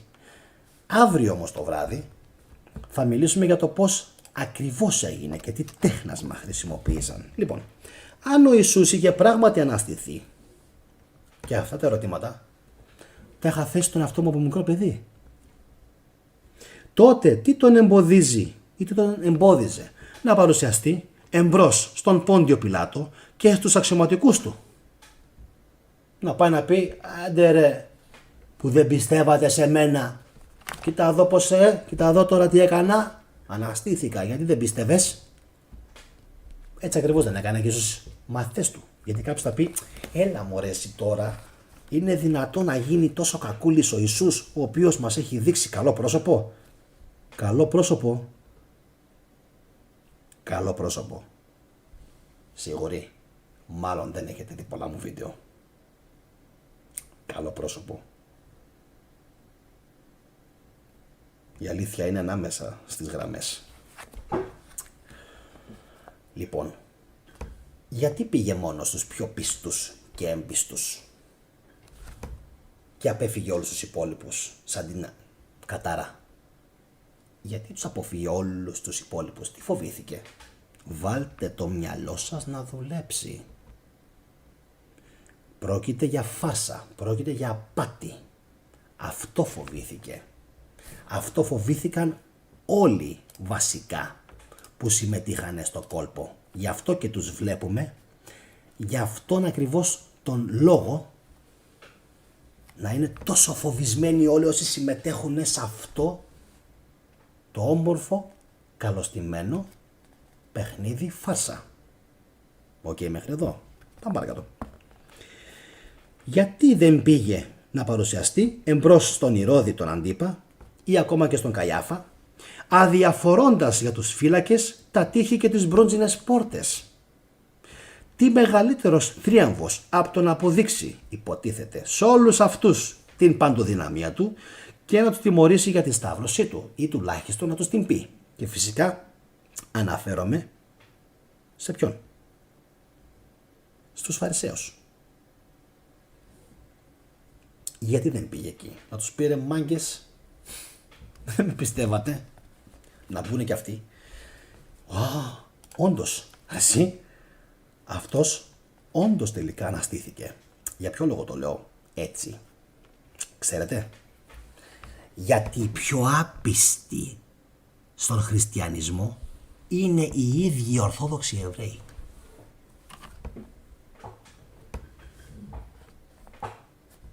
Δεν έχουν απαρνηθεί μέχρι σήμερα τον Γιάουε, μέχρι σήμερα ακόμα. Δεν έχουν απαρνηθεί τον Γιάουε, τον Διόνυσο. Συνεχίζουν σταθερά το δικό τους το παιχνίδι. Ξέρω τι λέω. Οι Εβραίοι, και συνεχίζουν και πιστεύουν ακόμα στον Γιάουε, Διόνυσο, Σαββάζιο, ακόμα. Κανονικότατα. Δεν έχουν αφήσει τον γιαχβισμό. Είναι εκεί, στον Γιάχ.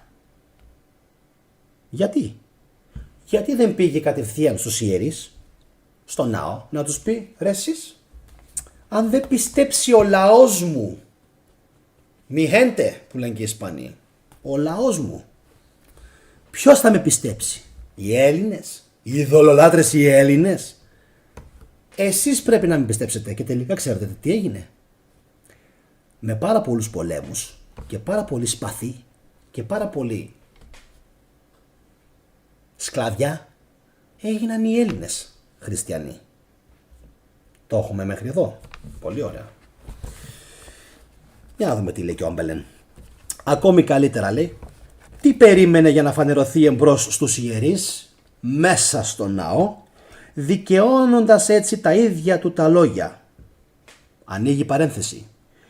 Και αυτός είπεν προς αυτούς, ο ανόητη και βραδίστη καρδία του πιστεύειν επί πάσιν εις ελάλησαν οι προφήτε. Ουχή ταύτα έδι παθήν των Χριστών και εισελθύνει στην δόξαν αυτού. Κατά Λουκάν καπαδέλτα 25-27. Το διαβάσαμε πριν από λίγο αυτό. Που ο καλός ο Ιησούς, ο Ιησούλης, ο καλούλης, τους λέει ανόητους και βραδί στην καρδία του πιστεύειν. Τι σημαίνει αυτό? είσαι βλάξ. Σημαίνει ουσιαστικά, είναι σαν να τους κοιτούσε με το χέρι και να τους έλεγε είσαι βλάξ. Έναν. Είσαι ηλίθιος, είσαι βλάκας, είσαι χαζός, είσαι μπούφος. Πριν λίγο. Γιατί λοιπόν δεν πήγε να επιβεβαιωθεί? Για την ώρα η είσοδος στην δόξαν, λέει ο Αμπελέν, περιορίστηκε όχι απλά μόνο σε ντροπαλές και νυχτερινές εμφανίσεις, αλλά και τι έλεγε στο τραπέζι? Έγινε άφαντος. Γεια σας. Χαιρέτησε. Έφυγε. Και τότε αυτοί τον αντιλήφθηκαν και κατάλαβαν και τον αναγνώρισαν ότι ήταν αυτός, λέει. Δεν μπορούσαν πιο πριν να τον καταλάβουν. Έπρεπε πρώτα να γίνει άφαντος για να τον πιστέψουν. Το λογοπαίγνιο έχει να κάνει με το σήμερα. Ότι και σήμερα πιστεύεις σε έναν άφαντο που εξακολουθεί να διαφημίζει οι Ρωμαίοι, να διαφημίζουν οι Ρωμαίοι. Πρόκειται ίσως για τη μεγαλύτερη διαφημιστική καμπάνια όλων των εποχών. Αγαπητοί μου τηλεθεατές, αν δεν καταλάβατε τι συμβαίνει τριγύρω σας, θα προσπαθήσω να σας το κάνω όσο το δυνατόν για άλλη μια φορά πιο λιανά. Συνεχίζουμε και πιστεύουμε σε ένα διαφημιστικό, αόρατο, άειλο προϊόν. Και εγώ θα έχω πεθάνει και θα συνεχίσουν να πιστεύουν πολλοί Έλληνες και ξένοι σε αυτό το ανύπαρκτο το φανταστικό. Εγώ θα έχω πεθάνει και κάποιοι ενδεχομένως ακόμα θα βλέπουν τα βίντεο μου και θα τα διαδίδουν στους υπόλοιπους, Θεού θέλοντος. Και συνεχίζουμε με τον Αμπελέν. Ούτε λόγος για την πραγματοποίηση της μεγάλης και πομπόδικης προφητείας που υποτίθεται αναφέρει η Γραφή. Γιατί υπάρχει και αυτό. Υπάρχει και η προφητεία που αναφέρει η Γραφή για τον Ιησού. Βλέπετε, μαζί με την γέννηση του Ιησού υπάρχει και ταυτόχρονα και μια προφητεία. Την έχετε διαβάσει? Όχι. Είμαι σίγουρος πως όχι. Λοιπόν, αυτή η προφητεία ήταν τόσο πομπόδης που όταν την διαβάζεις λες, τρομάζεις, λες θα γίνουν όλα αυτά τα πράγματα στις μέρες που θα ακολουθήσουν, δηλαδή τα επόμενα έτη. Και λες, wow, ναι, όντως μάλλον θα γίνουνε. Μάλλον θα γίνουνε. Και τελικά φτάνεις στο σημείο όπου, μαντέψτε, δεν συμβαίνει τίποτα από όλα αυτά. Δεν εκπληρώνεται καμία μεσιανική προφητεία. Αντιθέτως, καταλήγει, υποτίθεται στο Σταυρό και στη συνέχεια λέει, γιατί με εγκατέλειψες, Θεέ μου? Όλα φυσικά αυτά είναι φαντασία. Όλα αυτά ή τα περισσότερα από αυτά, με ελάχιστες εξαιρέσεις, βασίζονται σε φανταστικά γεγονότα, τα οποία χρησιμοποίησαν οι Ρωμαίοι έχοντας πατήσει σε ένα μάλλον ιστορικό υπόστρωμα. Το έχουμε? Επαναλαμβάνω, για όσους από εσάς είναι, πώς τα λέει εδώ πέρα, είναι λίγο αμφισβητείες των όσων ενδεχομένως λέω. Έτσι ακριβώς όπως είναι γραμμένο το βιβλίο αυτό, η βίβλος, η Κοινή Διαθήκη ας πούμε, φαίνεται ότι υπάρχει μια μεγάλη προσπάθεια να χρησιμοποιηθεί ένα αόρατο ιστορικό υπόστρωμα, το οποίο μάλλον το έχουν εξαφανίσει όλο από το παρασκήνιο της ιστορίας οι Ρωμαίοι, έχουν κάψει τα πάντα και στη συνέχεια πάνω σε αυτό το στρώμα έρχονται και δημιουργούν τα Ευαγγέλια και την ιστορία του χριστιανισμού. Αυτό. Ποιος ο σκοπός απότερος? Πλεγουά. Τι? Πλεγουά. Δηλαδή να πληρώνουν όχι μόνο οι Ιουδαίοι, όχι μόνο οι Ιουδαίοι. Ο χριστιανισμός είναι όχημα. Όχημα. Τα του Κέσαρο στο Κέσαρι. Βλέπετε καμιά φορά πόσο καλοί είναι οι χριστιανοί. Εγώ δεν είμαι καλός. Εγώ είμαι καλό παιδί. Καλό παιδί, καλός με τους καλούς. Με τους κακούς αλλάζω. Έτσι, γίνομαι κάτι άλλο με τους κακούς. Έχω έναν ανιχνευτή, ο οποίος δουλεύει άψογα 24 ώρες το 24ωρο. Λέμε τώρα. Και τις ώρες που είμαι ξύπνιος, δεν υπάρχει περίπτωση να σε αφήσω να μου κάνεις τίποτα. Τίποτα. Ό,τι σου λέω, τίποτα. Δεν πέφτει τίποτα κάτω. Με πλησίασες στα 3 μέτρα απειλητικά, είτε σωματικά είτε λεκτικά. Δεν θα πω, αχ, να σου δώσω μια ευκαιριούλα, γιατί είμαι καλό παιδί. Δεν υπάρχει περίπτωση. Κομμένα αυτά. Εντάξει. Δεν δίνουμε ευκαιρία. Δεν δίνουμε ευκαιρία στους κακούς. Εντάξει. Να μάθετε να δίνετε ευκαιρία μόνο σε αυτούς που σας σέβονται. Και για να σας σέβεται κάποιος θα πρέπει οπωσδήποτε να είστε ισχυροί, δυνατοί, σωματικά και πνευματικά, και να τους βάζετε όρια.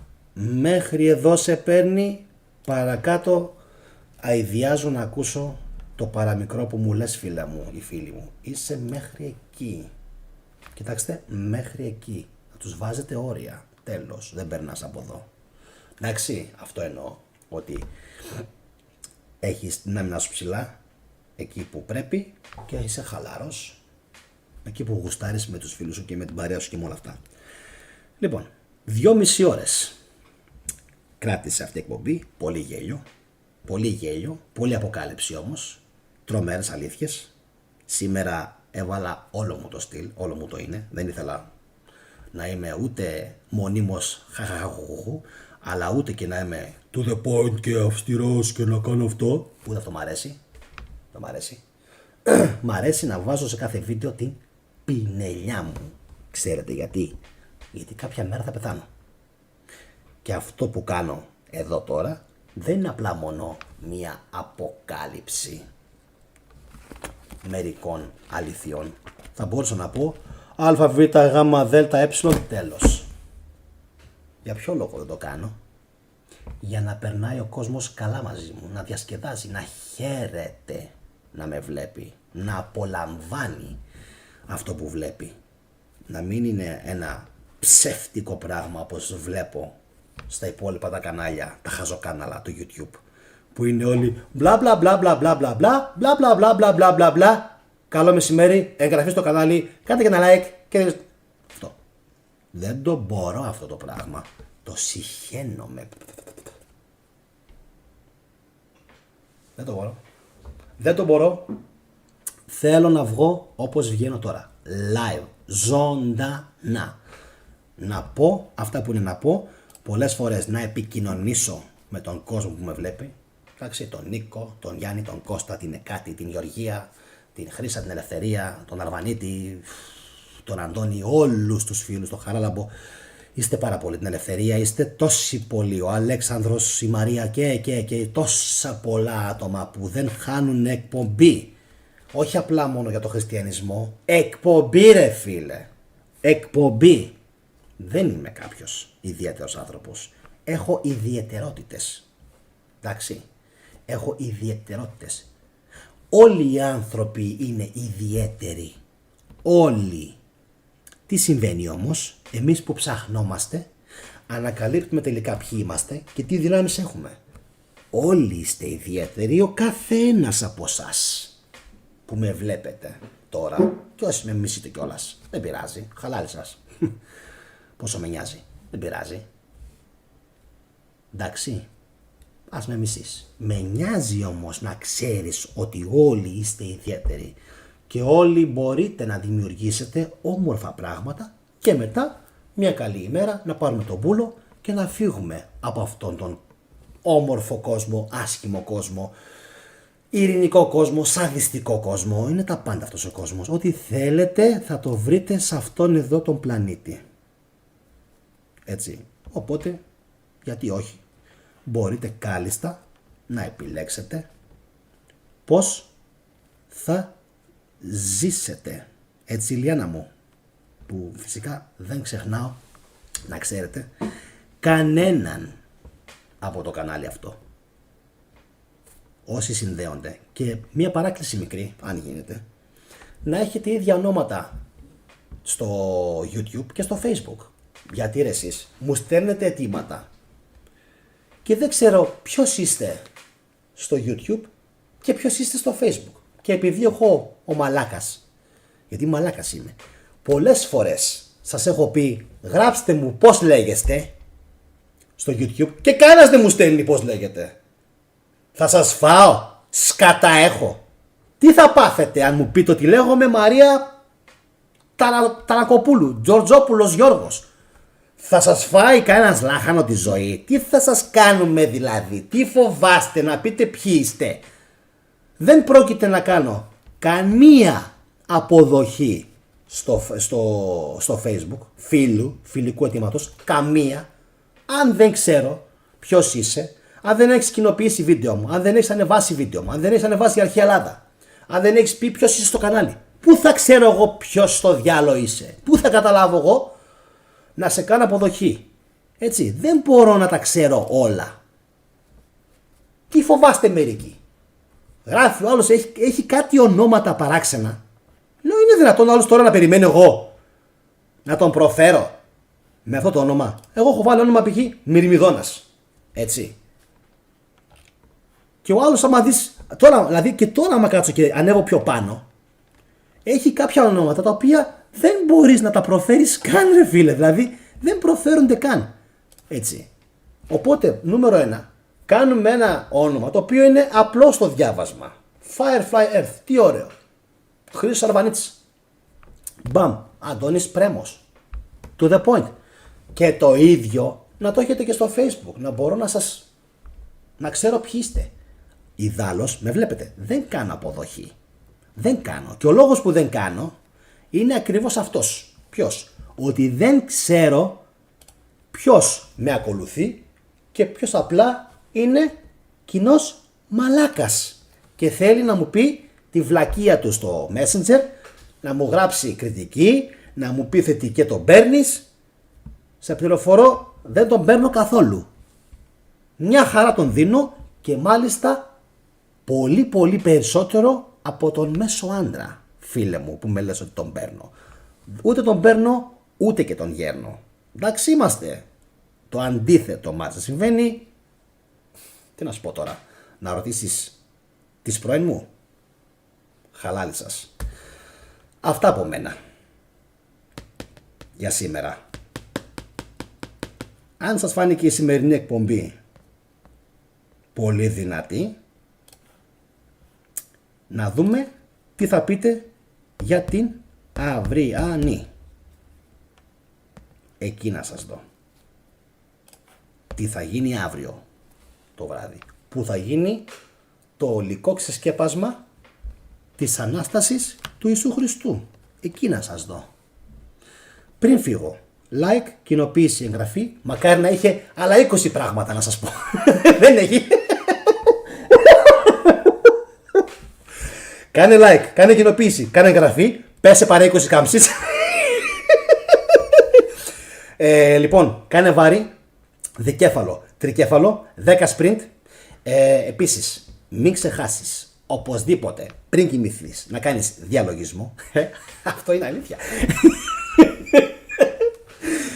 Δημιουργούμε εμείς οι YouTubers συνήθειες, ξέρετε, στον κόσμο. Κάνε like, κάνε εγγραφή, κάνε αυτό, κάνε εκείνο, κάνε κοινοποίηση.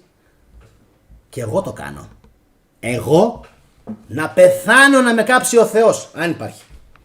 Δεν υπάρχει περίπτωση να βάλω εκπομπή και μόνο από τον τίτλο και αυτόν που την έχει κάνει, γιατί ξέρω τι ποιότητα έχει, κάνω κατευθείαν like. Λέω δεν υπάρχει. Γιατί? Για να ξέρει ο αλγόριθμος ότι αυτόν εγώ θέλω να τον ξαναδώ. Εντάξει, όπως π.χ. τον The Y-Files. Τον έχω αναφέρει πολλές φορές. Ο οποίος είναι για μένα κορυφή. Κορυφή. Και μου θυμίζει σε πολλά πράγματα τον εαυτό μου. Είναι πολύ καλός. Λοιπόν, χωρίς λοιπόν να θέλω να πω παραπάνω, without further ado, που λένε και οι Αμερικάνοι, αλλά με άλλο τρόπο, καλή συνέχεια σε όλους και σας περιμένω αύριο το βράδυ στην εκπομπή Φωτιά για την Ανάσταση του Ιησού Χριστού. Τι παίχτηκε, πώς το έκαναν. Θα το μάθετε αύριο το βράδυ. Αυτά από μένα. Φιλιά σε όλους και να είστε όλοι καλά. Και οι χριστιανοί εννοείται.